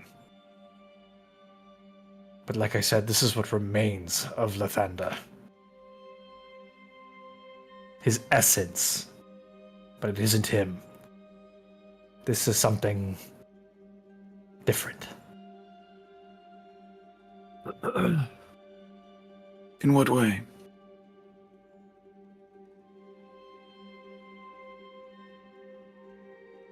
Does your devotion still hold true? I was there when Lathander was killed. Then come see for yourself. Oh boy. Bask in its glow. I want to roll another insight check on this guy. He just weirded me out too much to like just follow his order. Sure, go ahead. For reason. How about dirty 20? Dirty 20.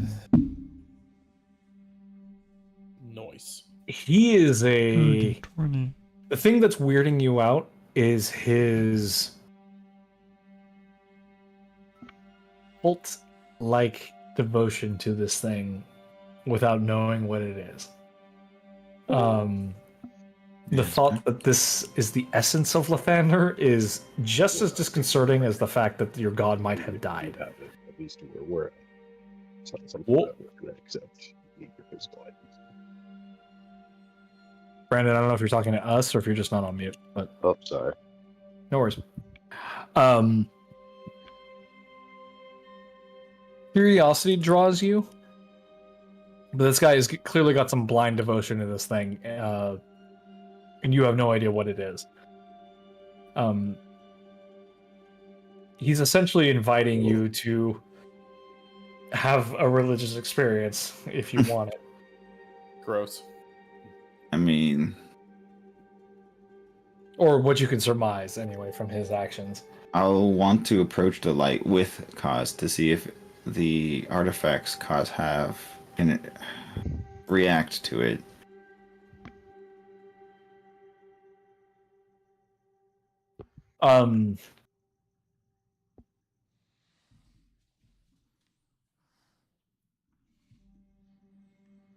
Interesting. Okay, yeah. So he will reluctantly move forward with you. He's like, you see, again, you just see a little bit. He's like, I'm not sure this is a good idea, and it's very much more expressive without his helmet on you. He's like, like I don't.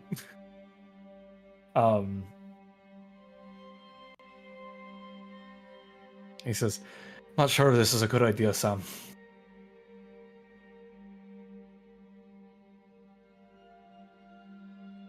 And if it was the bride, what would you do?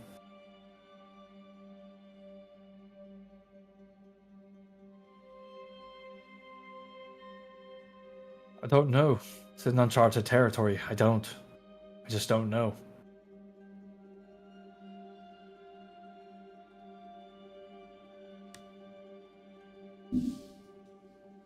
Oh, I have two instincts. I was All hoping I to get some know type of... is that his body's here, and he taps the shield. He's very clearly dead. We all saw it. That's all the confirmation I need then.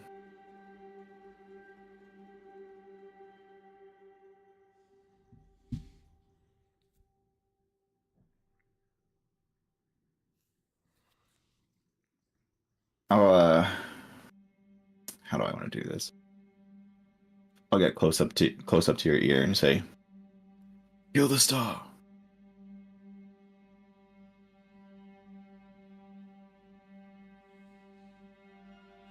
telling Cost to do it because I really don't want to punch the star. Just saying.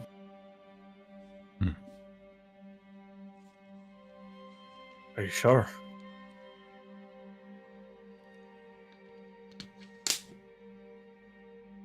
Well, if you're correct, if Lavender is dead and this is not his essence, it's something else entirely,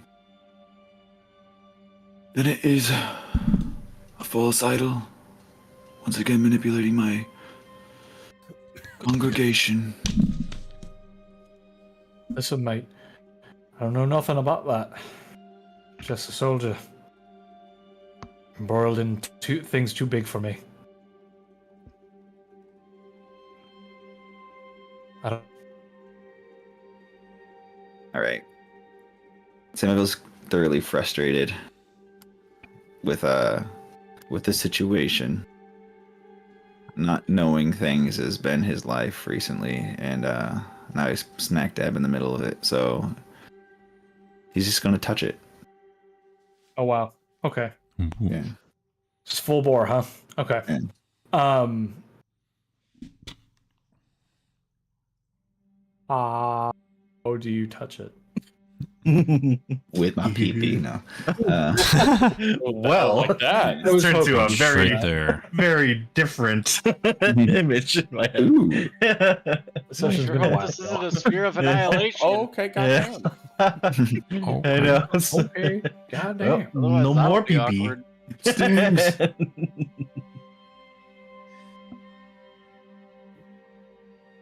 Nah, just like, Sistine Chapel. Finger. Oh. Yeah. Mm. Yeah. You feel a rush of heat Yeah, he does. blowing the whatever ice was in your tattoos is blown away as it's replaced with a burning energy. You're suddenly filled with a divine fire indescribable to anything you've experienced. Not having channeled any sort of divine magic, not having experienced anything like this, there's no doubt in your mind as this flame burns into your essence that this is a piece of some sort of divinity. But as familiar as you bask in its familiar glow, the burning that passes through you is quite unfamiliar. The best way I can describe it to you is that it's like if Lathander were distilled into not a person, just the domains of his divinity and magic were all that remained, and that's what you're feeling right now. Just pure power. You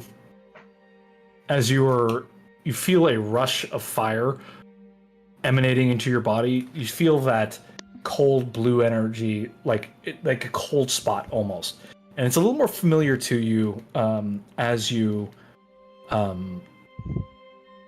it tries to coalesce around your finger. This thing, the star, burns and it's alive, but these blue spots, it's dying. And as that blue surface recedes, you can feel the life essence of somebody, fleeting images of their essence and being dissipate into this thing. You feel nothing but the prayers and devotion of a cleric sustaining this thing's life and driving that force away. But it's weak.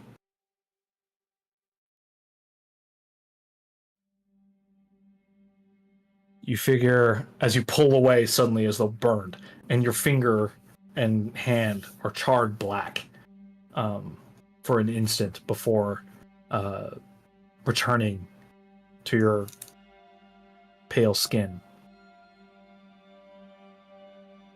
You surmise that if you were to kill all the clerics and paladins here, the star would die. But it does feel like Lathander. It feels like the sun. So it doesn't feel divine.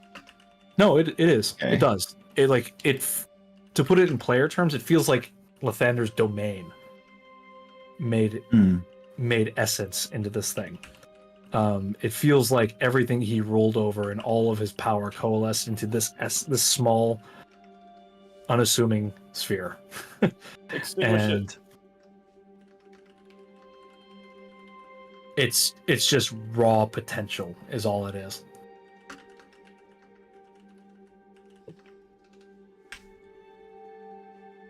A weapon against the Like, enemy. there's a part of me that wants to go like full chaos mode and like try to eat this thing, but Do it. no, I'm not gonna Eat do it. that. Put it in your mouth. Meatball! There's a fleeting thought that runs through your head that how can we weaponize this? But then you also think, It is a gift. what if they? But you also a shadowed thought comes across your head saying, what if they're coming for this? Oh. Ah, there you go. I'll hushly tell Scud and Koss this information that I'm thinking. This could be what the cultists are coming for. It's barely alive. These individuals around us are what keep it alive, if you catch my drift.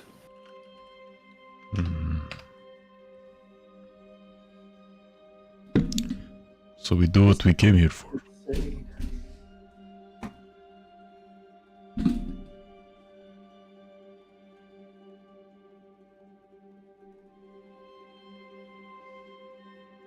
What is Koss saying?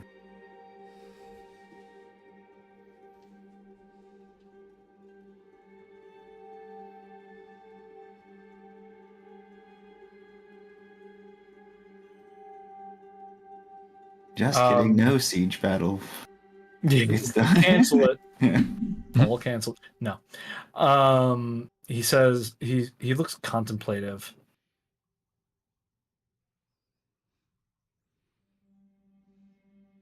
He says,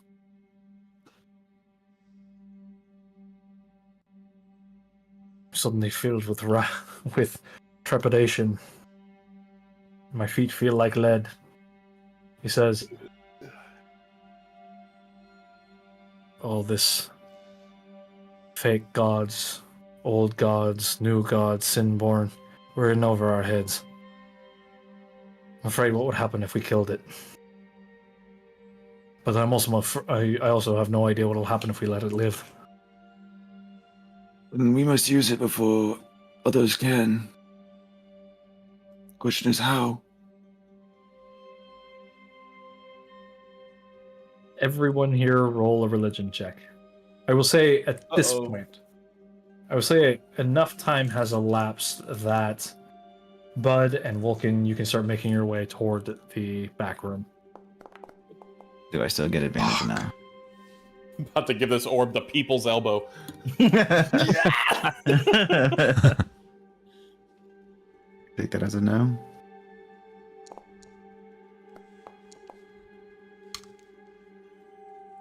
God, I'm rolling like shit. Sorry, I'm also typing. Oh, I'm rolling like I am the shit. Must be nice. Dude, it's all this Archbishop. religion. Oh, I'm the That's holy true. boy. Need to be. Pastor Bud. Pastor coming. Pastor Bud sounds Pastor horrible. Bud. I hate that. I imagine Samuel, you asked me So if you could because roll I've been for rolling with advantage. Is advantage that on all correct? the other religion checks, so I was just asking if this applies or no. I would say in this case, not directly tying into the location or Lathander himself. This is a little outside of that That's fine. experience. So, Bud and Vulcan, you guys step in. You're just like, whoa, I know what that is. The fuck? Jesus. But as the others key you in into what is happening in this room,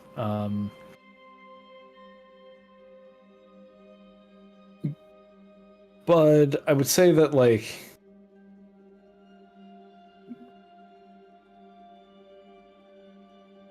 with that religion, you know that what makes a god and gives them their power, lesser or greater, is the number of followers they have, their devotion, their worship, their prayers. The greatest gods have the greatest clergies, the biggest temples, the widest influence across the land, public or secret.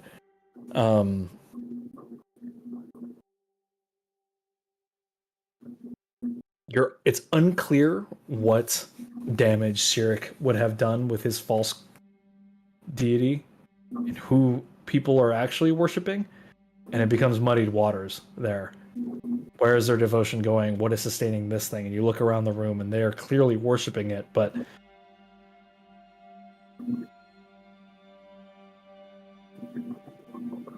it's unclear to you if this is Lathander himself or just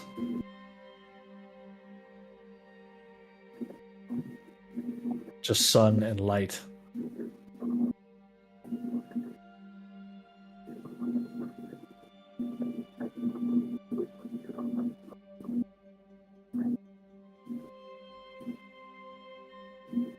Vulcan, you get the distinct impression that you're in the presence of divinity. Like, I don't, just knowing you as your character, I don't take you for a particularly religious person, but even you're just like, okay.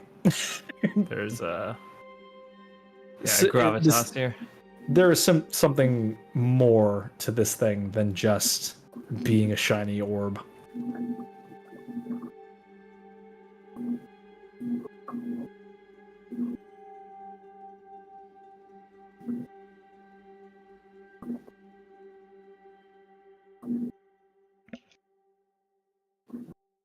Rogel approaches and says, if I may, I know this is uncharted territory, and I don't know what we're dealing with, but you can't deny that this thing is real. Whatever this is.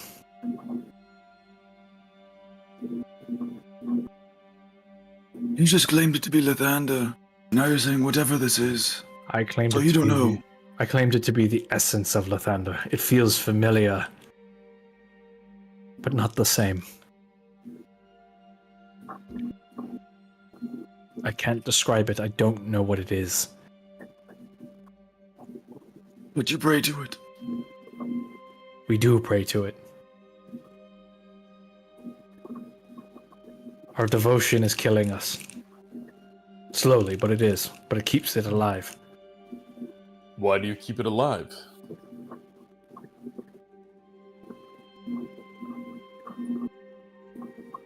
Penance. For It is being but a- deceived.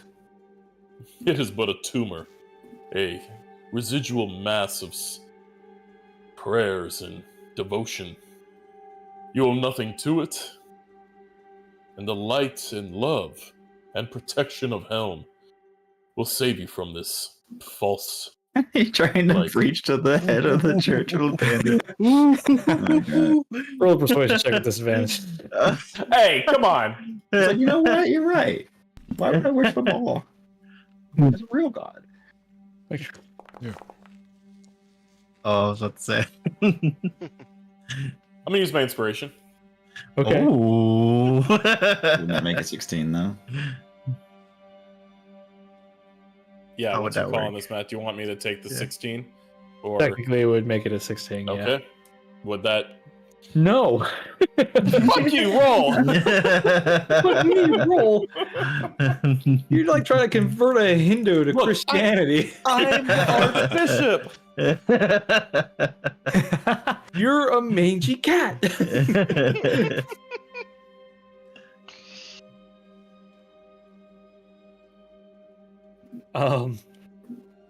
Jesus. No, I've created a bud. monster. He says, what was the original question? What did you ask him? There was no question. It was just this like stop worshiping. Why are you keeping this this holy, alive? This like holy, unsacred tumor of a god. Like It's just like, what the fuck, man? yeah, like come on, like get over He's it. like- He's dead. Rogel said it's penance for He's like, being "Come on." deceived. Our actions got our God killed. Well, then your actions can bring you to a new god. We'll welcome you with open arms. We have a new God. What do you mean This- new? It's not the cold blue light that we worshipped before. That we were strayed to believe in. The thunder has always been more of a less direct, deific god, chained as he was, bound to his prison. His light, his feeling, You know about the is what we prison. worshipped. You just said you don't know what I was talking about when I mentioned the shield. I didn't know his body was in the shield. Can I roll something to see if these guys are charmed or if they're actually doing this on their own will, free will? That's an Like- interesting question. Yeah, like are they under like a spell? Like are they charmed in some way to like they're kind of oh you were worshippers of Lathander, but now you got to keep this thing alive to turn into some other unholy god thing. Hang on. Take your time. I'm almost finished this bottle of E.H. Taylor. Well, then finish it. Hey, yo. Yeah, we're almost there. Drink from the bottle. Okay. Let's I mean, like, let's drink off. it all. Whatever's left, drink it all. I can't do that. You can do that. You said you're almost done. Well, and then the last quarter of it, there's That's not almost done. Oh, you could clear that. I could clear it. Easy. Just god damn it, James. I got Where a to- bill. I got a bottle of will. It says you can't finish that. Does that mean you're gonna do? Are you gonna finish that, Matt? Is that what that means? Roll an insight check and we'll find out. You will not. You want to spend one of your inspirations and see if you can Heroic find out? inspiration to make both you guys drink the rest of your whiskey. Oh no! You'll be a hero. Dude, that's a whole glass of whiskey left. What do you mean Oh a my God. whole glass? No, Way more than one glass. No, this, Glass this, amount. like, You like said I next to the glass. Oh, okay. It's a whole glass. That's like a stormy pour. You. That's a pants down stormy pool. Yeah. Pants down, stormy report.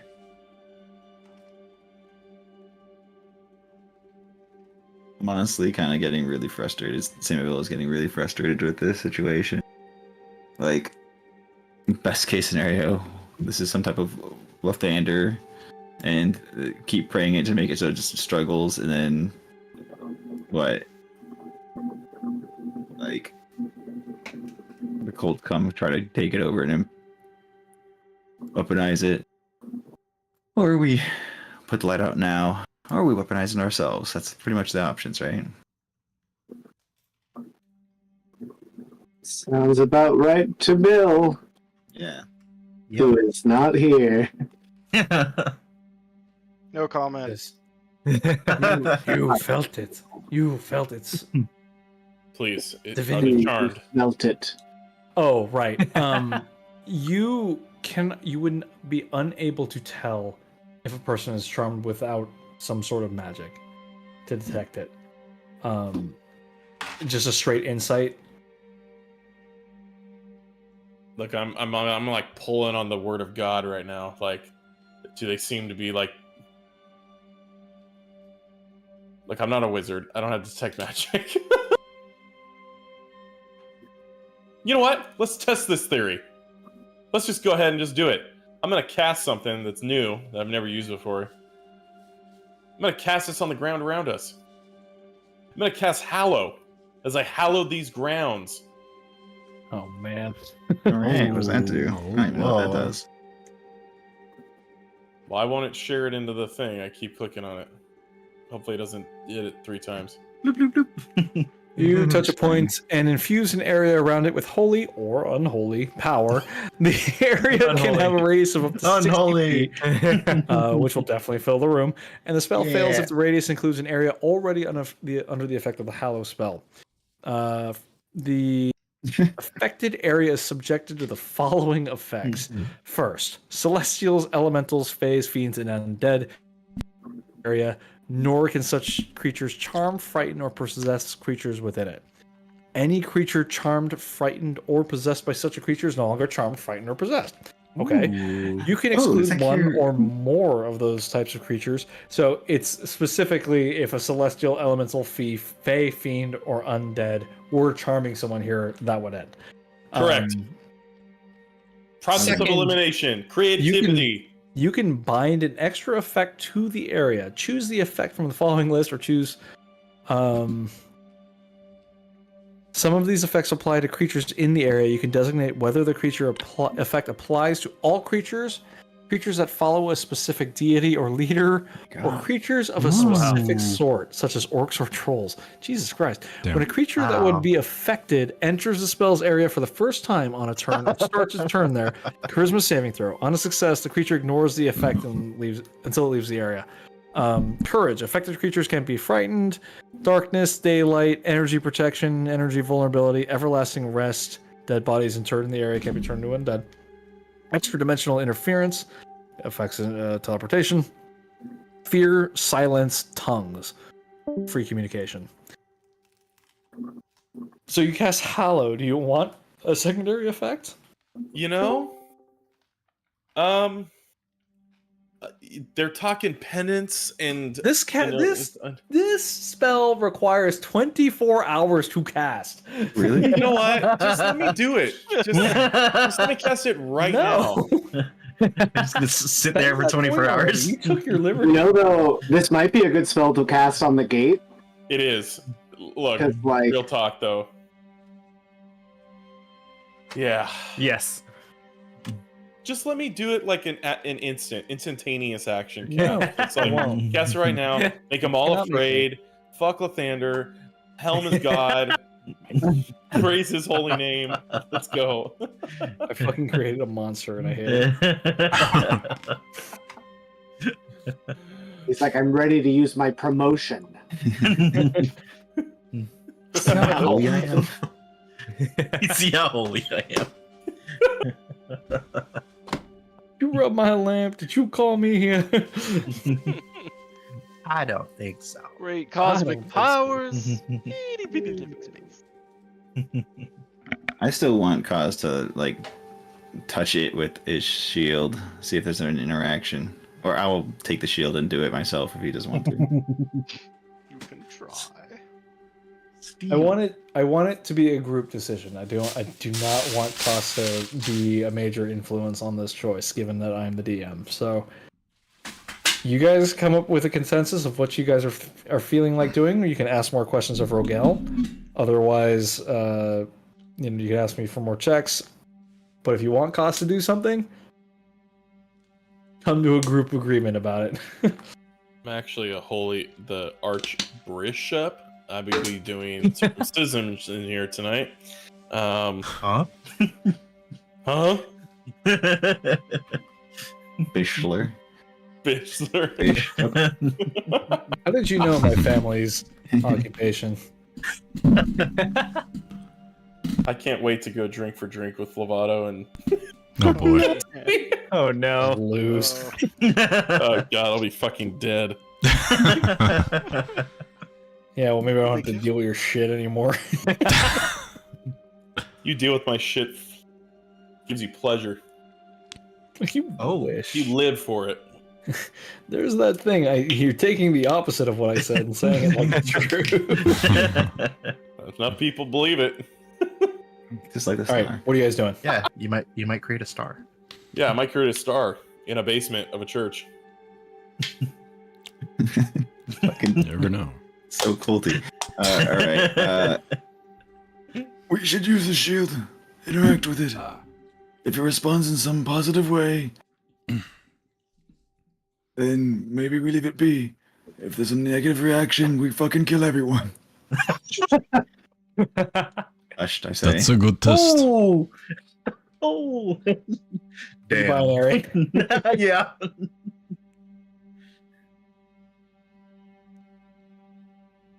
Oh. Oh. No, go ahead. I thought I froze for a sec, but no, it was just Oh. silence. The sound of silence. All right. Well, if no one else has an opinion, Cos looks at you, Yeah. Samaville, and he's just like, "You're sure?" I'll do it myself if you don't want to.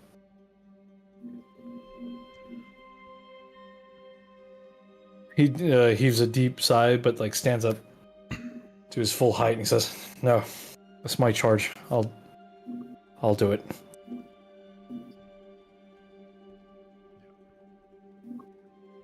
Now, before he does this, did Rogel say something about people like burning up in the flames when they try to touch this thing? You just touched it, and you did not. I know, but didn't he say that? He said that when the orb appeared, those who were steeped in the blue flame Oh, okay. were burned I understand now. Okay. instantly. So it kind of did our job for us? Yeah. Okay. Yeah. No. You just didn't know it at the time. I'm still down for this. Yeah.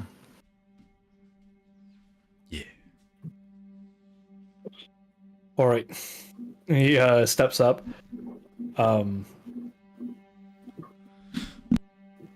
He has the spear in one hand, but he's holding the shield forward.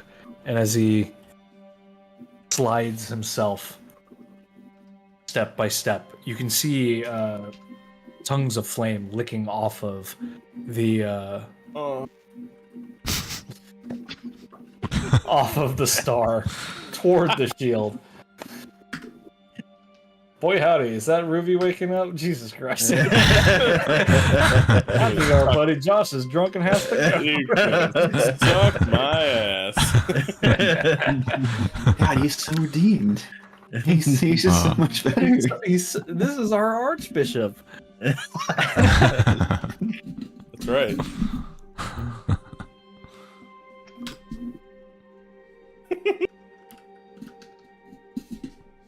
Let me just read something real quick. There he is. Oh. Oh, you're drinking that Japanese sauce. Sauce.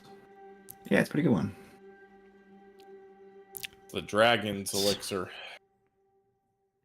Okay, as you see him approach, you see and feel the heat increase. You see tongues of flame like kind of lashing out. They lick at the shield, and you can see the outside metal of the shield starting to heat. Until the entire shield looks molten in Kasa's hands. Now, I have a question for DM Tyler. Uh-oh.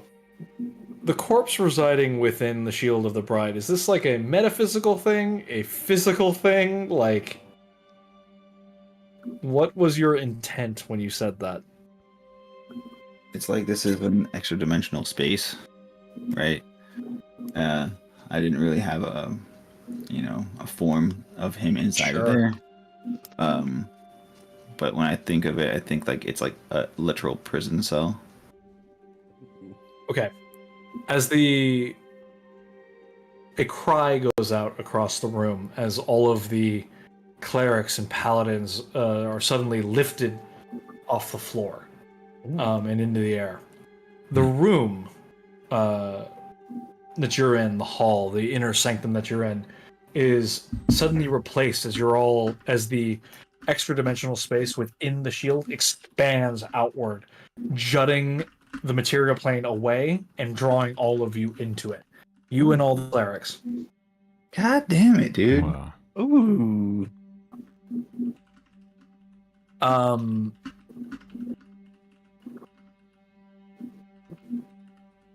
Hang on, I'm looking up an image. Great job. For my Awesome shit. It's gonna be like that genie lamp in Baldur's Gate where one person has to stay inside of it at all times. I want you all. I want everyone on the scout ship to roll new characters. We are now playing Tomb of Annihilation. Oh shit! Not again. No, That was the most punishing campaign ever for me. I lost a character the first session. What? Tyler got reamed. I would like to point out that Daniel and I both lived the entire time. 3 characters. Or well, I lived the entire time. Daniel came in halfway through, but he lived as well. Okay. So, you find yourself in a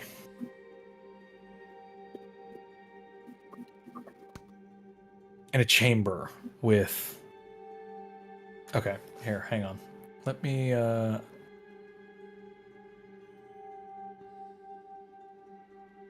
me upload an image for this inspiration that I got. I'm improvising a little bit, but I think you guys will go along with it. Improv. Yes, and. Yes, always.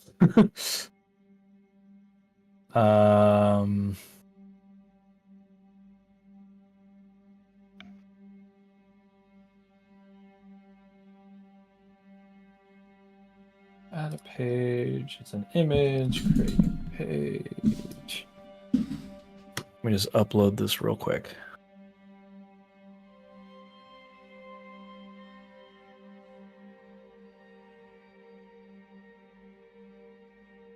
Save images.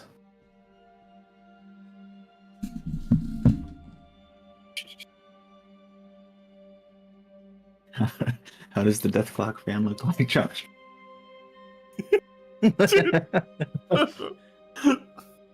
There's no gif of it anywhere. I tried finding. I'm trying so hard to find the guy that gets killed by the freaking Dorito. Dude, the Dorito that just skewers this dude. That just means you need to take matters into your own hands and Gotta create make it it yourself. Yeah. You know, I agree. He's not wrong. I'm not wrong. I'm just gonna look up a YouTube. I'm not. How dare you say it? Easy GIF. Easy gift. Gotta find it. Gotta make it happen. Yep. My coworker, dude, when he's like, I put the Ron in wrong. Dude, I lost my shit, man.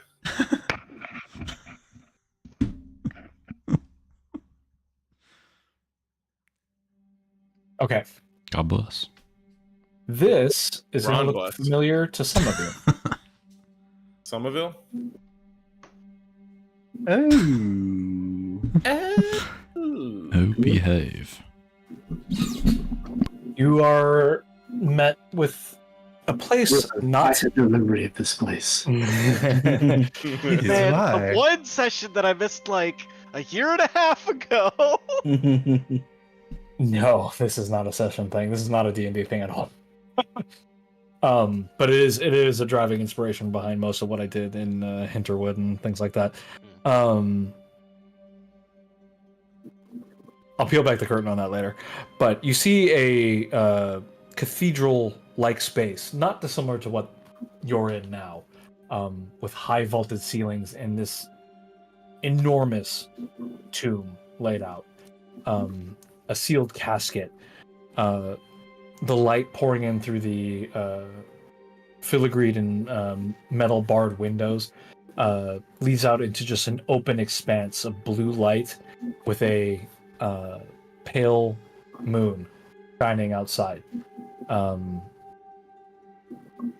strange place for Lathander for his imprisonment. There's a large. You as you look around this chamber, it's rather spacious and large, almost as though it's sized for a person larger than your stature. Huge bitch. Gigantic or more. You see little in the way of effects, as like there are no beds, no writing spaces. It's unclear if his prison took this shape for the entirety of his or if it changed to match the state that he was in. However, you look in this pale space shining with blue light, and you see a ghostly figure in a chair, hand upon the tomb, crowned in gold, wreathed in pale dress and garb. She weeps openly over the tomb. But as she spots your approach, she fades. Nothing more than a memory. In her place, the tomb is wreathed in flame, as well as the surrounding cathedral and the surrounding dimensional space. The pale light is extinguished and replaced with a burning bright fire that burns this extra dimensional space to cinders and ash. And it happens in spots, right? It starts as though like something has lit the space on fire, and you see like little holes, little pockets opening up where you can see the material plane and where you were from before.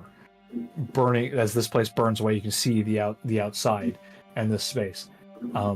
Eventually, all that remains as the extra dimensional space burns away is the tomb sits where the marble altar was.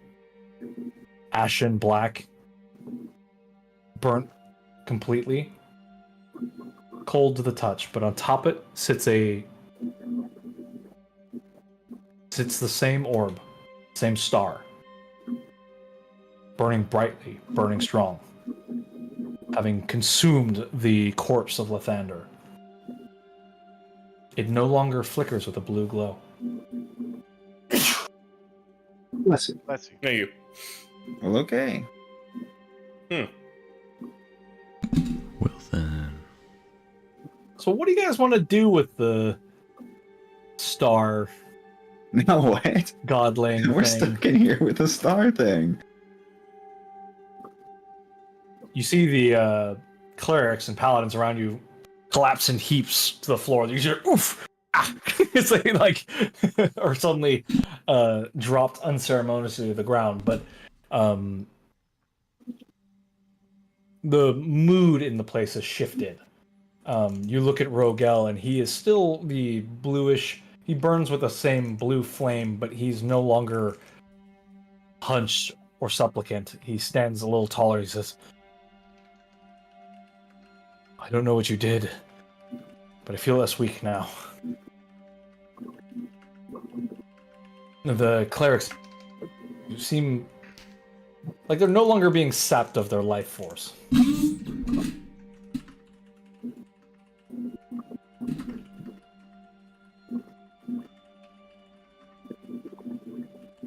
approach the star, I guess. In your worship of Lathander, what was the thing that you would attribute to him the most? Why was he deserving of your worship? I guess the preaching of peace and forgiveness and making a better life for yourself, despite your past transgressions. Somerville, as you reach out to this thing, it no longer exudes a heat like burning. It exudes a warmth. Not of peace or forgiveness, but it's a familiarity. It's a warmth of understanding and curiosity.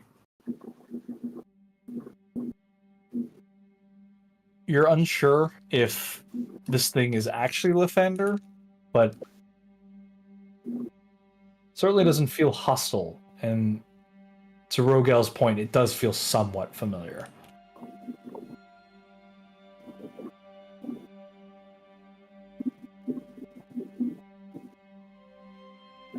I don't know what to do with that information. I don't know how to do with what you will. Well, what am I supposed to do with the star, man? Like, we got taken here. All I can do is try to interact with it. Well, unfortunately, Samoville, not everything needs a punch-in, so you're just gonna have to figure it out. And I would like to reiterate, in D&D, there is no right answer, just wrong answers. There are only ever wrong answers. Sure. There's no right answer. Listen, I don't make the rules. I just throw these in front of you and hope for the best. Now do the spear. Now kill it. Who is that woman?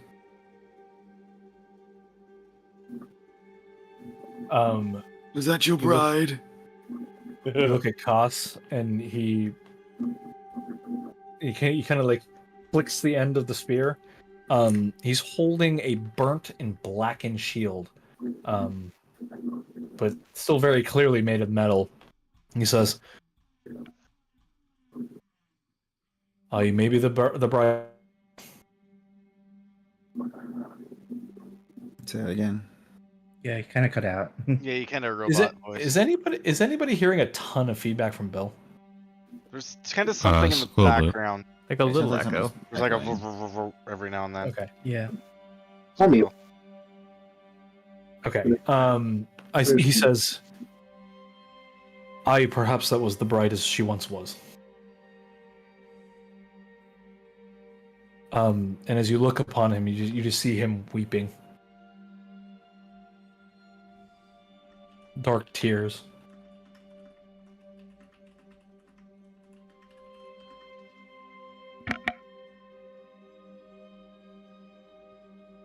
Nothing more than an echo.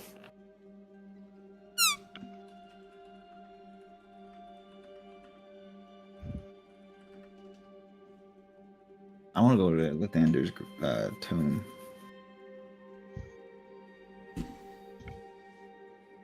Okay. And what would you like to do? Peer inside if I can. Is it like open casket? He's just laying in there, or is it like closed and sealed? It is a closed and, from what you can tell, just like a sealed, almost like it's like carved out of one solid piece of marble, now blackened and burned.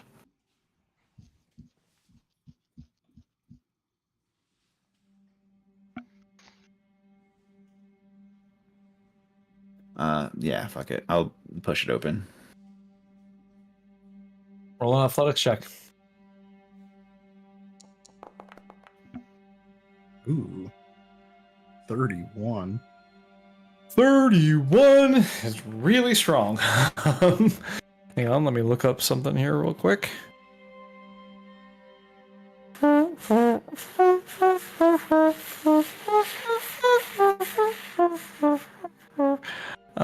Let's see.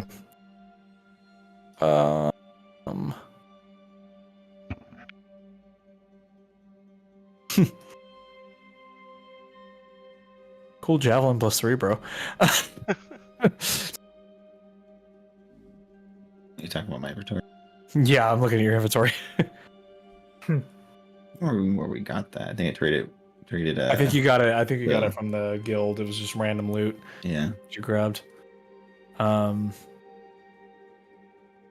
Okay. You feel you can hear everyone behind you gasp. Oh my god.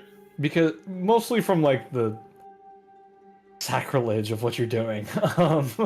Opening their god's tomb, whether living or dead. But as you peer into it, is just a burnt pile of ash. All right. And how does the star Nothing remains. respond? It illuminates the interior. You see faint glitters of gold in the dust at the bottom of this sarcophagus. Okay, I guess I'll reach in. To what end? What are you doing to reach in? Well, you said there's gold shit on the bottom. I guess I'll just run my fingers through it and see if there's something in there. Yeah, as you lift a pile of ash and let it run through your fingers, it doesn't lift like the ash of bone or anything kind of like physical. It just runs through your fingers with like a weight to it. You can see the gold sparkles are like actually embedded or mixed in with this ash. And as you drop, you see just like a glitter of it remain as the last of the ash hits the bottom of the sarcophagus.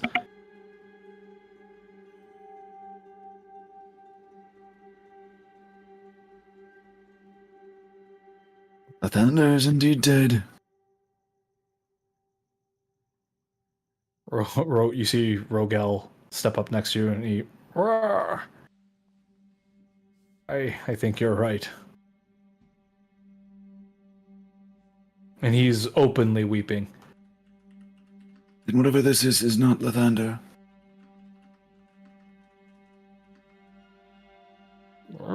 Perhaps his legacy?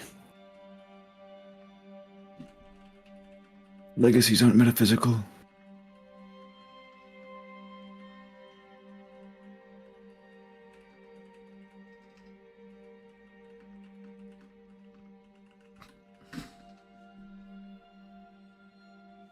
Sorry, give me 1 sec. Sure hope time doesn't move differently here because church might be burnt down when I come back. Well.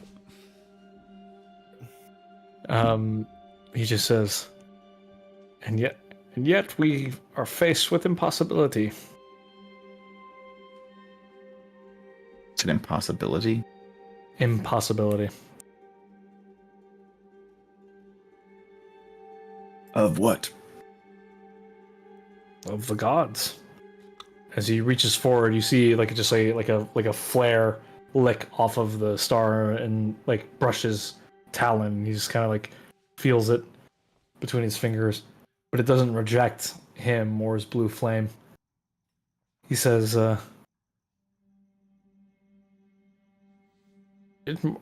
what we are experiencing might be unprecedented. The death of a god on the material plane, imprisoned but not tried for the sins of Sinborn. Who's to say?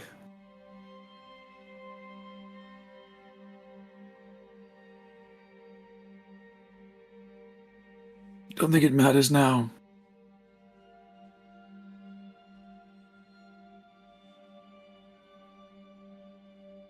I see no purpose in keeping the star alive. Me either. He says, but it is living. It is living, but it's not Lathander.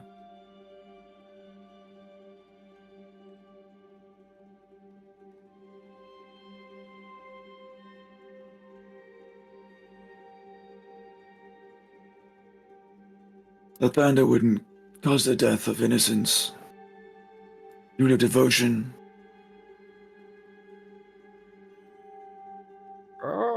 But Lathander would forgive for any past transgression, acted or not. Transgression's correct, forgiveness, but I saw a man drop dead earlier from devotion. That's not Lathander's will. It's not Lathander.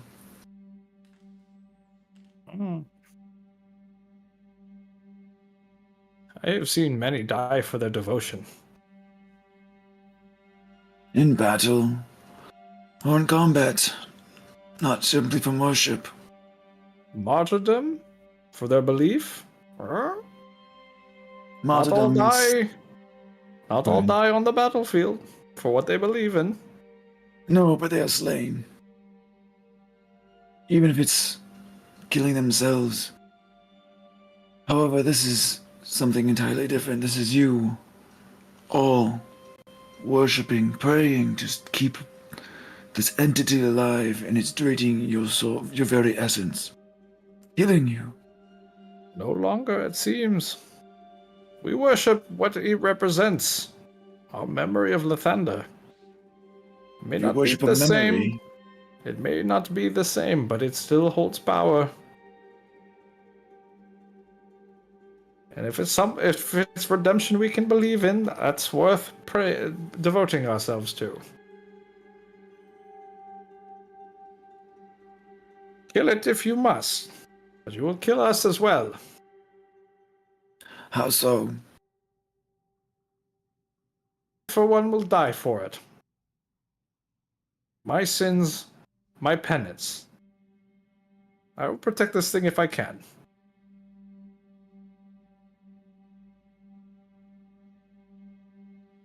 You owe no devotion to a star that has nothing to do with Lathander. Even if it did, Lathander died. It was not your doing. It's not your fault, you're not to blame. But the damage we did to the city is ours. Our ignorance, our blindness, hurt this city. That is against Lathander's will. Die if we must, but we will protect his memory. As penance.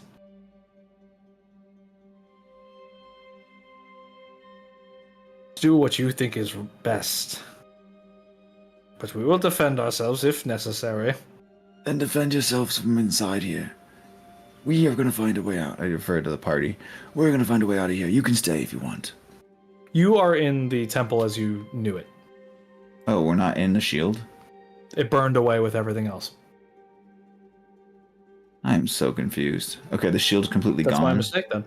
The shield is a blanket, like you were drawn in. That multi-dimension cost still has the blackened shield, but you're back where you started. So we got pulled inside, but we're still in there. You got pulled in, and then nope, and then it burned out. You're back in the Church of Lathander, right where you started. Okay, so then this tomb thing just appeared. Mm-hmm. All that's left is just the tomb in the Church of Lathander. Now open. Interesting. Okay.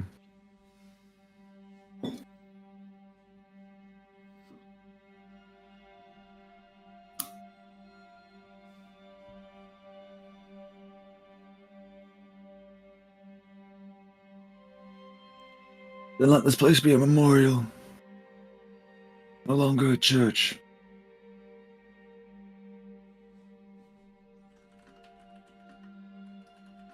And it shall become a tomb.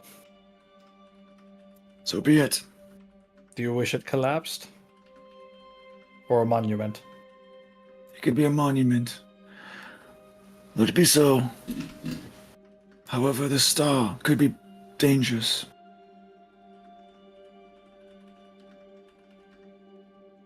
An army of cultists is marching upon Wilter as we speak. I believe this could be what they're looking for. Then what do you suggest we do with it? First thought is to kill it, but there's some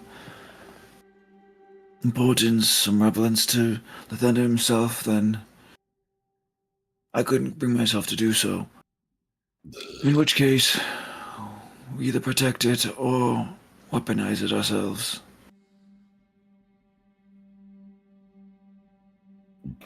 The Rogel visibly relaxes some. He says, "That can't be an easy choice to make. May you live not to regret your choice."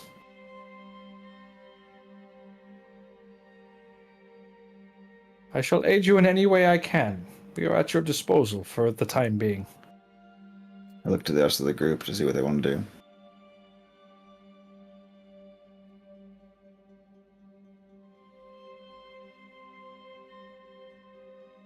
Any type of anything from anyone, or they're just standing like. Koss is fairly introspective at the moment.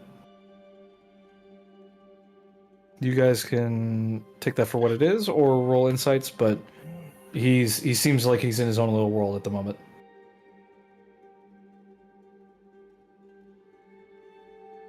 Does Samaville want to kill this thing? Not necessarily. Okay. I mean, options laid forth were to kill it, defend it, or weaponize it.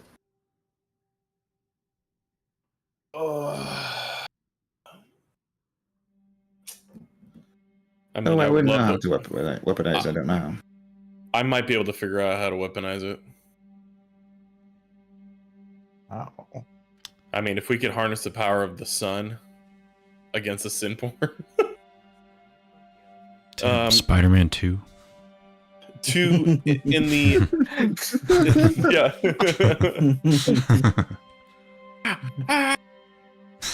God damn. You know what I mean. Would it take some kind of like? I mean, I feel like it would go beyond religion to know if you can weaponize this kind of thing. It would take more than a single roll, is what I would say. Sure. What kind of rolls of that like that would you need? Well, that would depend. So, is there any other business that you guys wish to do here?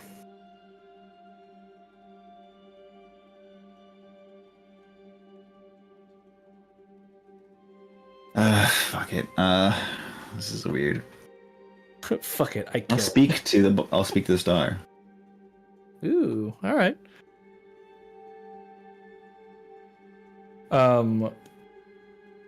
So, does it? Okay, we'll get to you in a second. Does anybody else have anything they want to do? Scud, Vulcan, you've been awful quiet.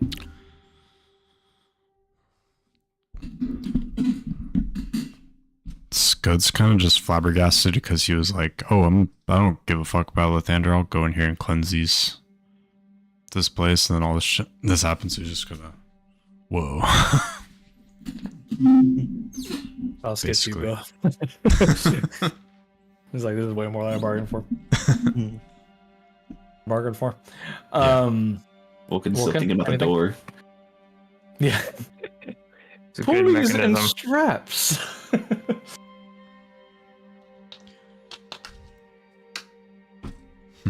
Okay, if there's nothing, then Bud, for the time being, your first concern becomes making sure that the crowd doesn't burn the temple down. Right. But it's on your I'll be mind back. that but it's on your mind that weaponizing this thing is could be a possibility, it could be folly, but who's to say? It would take more than just 5 minutes sitting with it to find out. So Okay. and you've not yet heard back from the scouting teams, but you will shortly, about how you only have Days. mere days remaining. 2 days at the point of their return. So, Samaville, what are you going to ask the star? O divine being, Beau of Lathander, otherwise, joining you with the shield of the Dome of Lathander has brought it into physical form. Meaning we've done some good here. I believe an army is marching upon Wilter, meaning to use you to cause harm to others. We seek to prevent this destruction. Should you wish it, use my body as a vessel.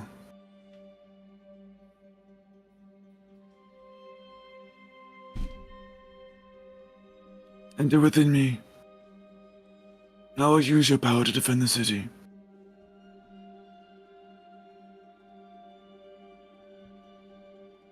Spend your heroic inspiration. I will 100% from heroic inspiration. And you feel two, like they look as the surface of the star roils, and you see these two like tendrils flare out from I it. have to kill Sandoval.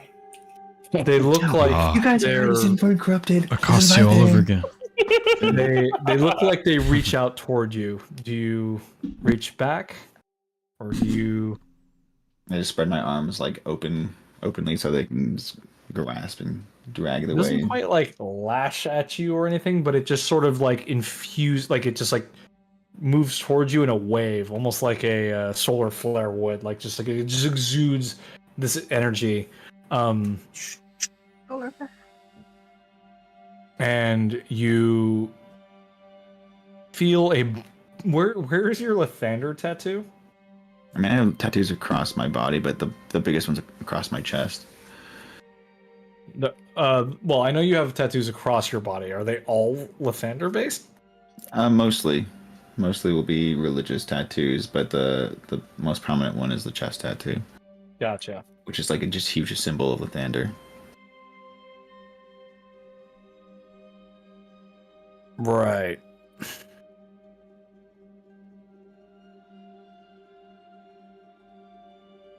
So as you feel the warmth emanate through you, you feel a burning in your chest, and you as the light comes toward you, you see illuminated on your hands residual gold flecks that weren't completely scrubbed away. Your chest burns and the tattoo flares.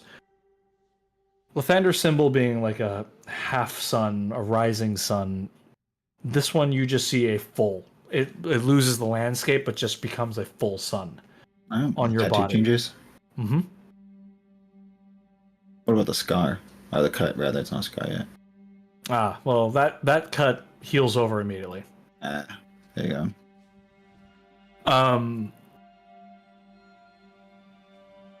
So, until I say otherwise, every attack you make, add 2 radiant damage on top of it. Ooh. Okay. Punchy boy. I guess I'll just. I'm not sure how to add that.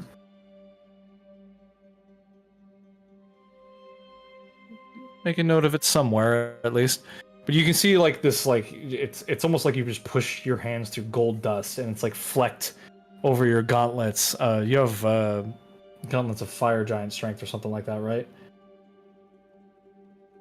Let's see what I have. You got gauntlets of something. I don't have gauntlets. I have a Kukurak gloves. What am I thinking of? Am I thinking of the belt? Belt of fire giant strength. Okay. Well, as far as the gloves go, you see like just like as divine magic will like jump between them, almost like a lattice work, as energy just sort of courses up and down your gauntlets. It's unclear how long it'll last, but you feel like this burgeoning, almost infant power divinity is attempting to aid you in some way. As its warmth fades away, you feel the faintest set of or a feeling of gratitude that you're left with. Figured it out. I got the credit to attack, so that's cool. Gratitude.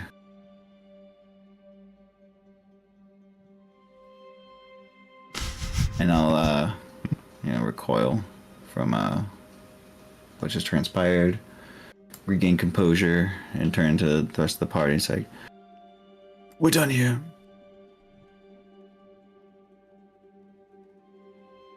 Church has been cleansed. Lathander is no more, and this temple, this basking glow becomes the tomb of an old god, and the temporary home for something else. The scouts return. News of thousands of cultists, thousands of prisoners, and frost giants coming down from the mountains. It's late, and unfortunately we're still out of the siege, but the next time, unless there are more allies you wish to grab, we can start then. But you have 2 days, 2 remaining days, with which to do anything personal, seek any help you might hope to find.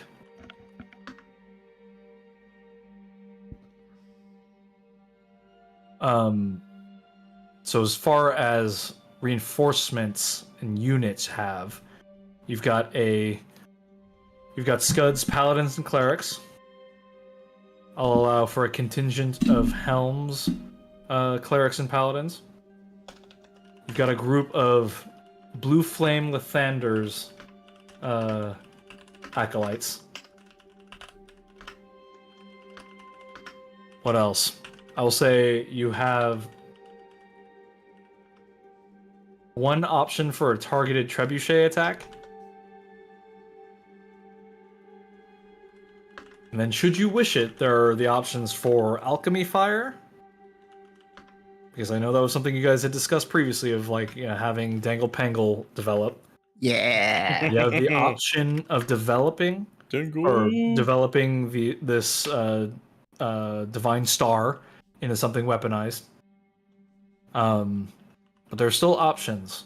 So the more resources you gather and the more creative you guys get, the more you'll have at your disposal for these for when they deployed into the field. So get creative. We'll see. We'll see. But in the meantime, you have a tribe, a decimated tribe of frost giants heading down the mountain in your direction, likely on a collision course with the oncoming cultist army. You guys still need to. You guys have scryed on and talked to the prince, I believe, if I remember right. And he's still some days away with a flotilla of reinforcements. But should you wish to bring him into play, he is another thing at your disposal. You still have the guild folks over at Dunhollow. I don't know if you want to send somebody out there to do it, but get creative. You guys have plenty of options. Or you could try to find resources within the city. I'm sure there's something, if you look for it. But it is 11:50. In the last 10 minutes, is there anything you guys wish to do?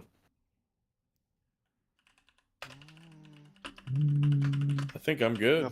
Nothing off the top of my head. Sounds good. Yeah, think hard. Discuss separately. We're gonna speed through these last 2 days. I want out of here. I want out of here so bad. Okay. But we've tied up the loose ends as far as I'm concerned. So we got to get this done. Okay. So if there's anything else you guys want, let me know. But for now, I bid you adieu. To you, Josh, a belated happy birthday. Finish the rest of your bottle. Thank you, boys. To the scout team, I apologize you did not have more, but we will get to you again. Yeah. Yes. To the siege. To the siege. To war. Siege mentality. War again. To war. Thank you very much for playing. Thank you all Oh my for god. your Wah! Yes. Thank you. Thank you. Thank you, Matt. I had Thank lots you, of DM. notes. Yeah. Good stuff. Good stuff, man. Okay. Thank you, God. Not a problem. Thank you, God. I'll thank God when this is over. All right. All right. No, you don't level up. Have a good night. Fuck you. Goodbye. See you all. Good night. Have a good night. Good Have a night, good night. boys. I guess.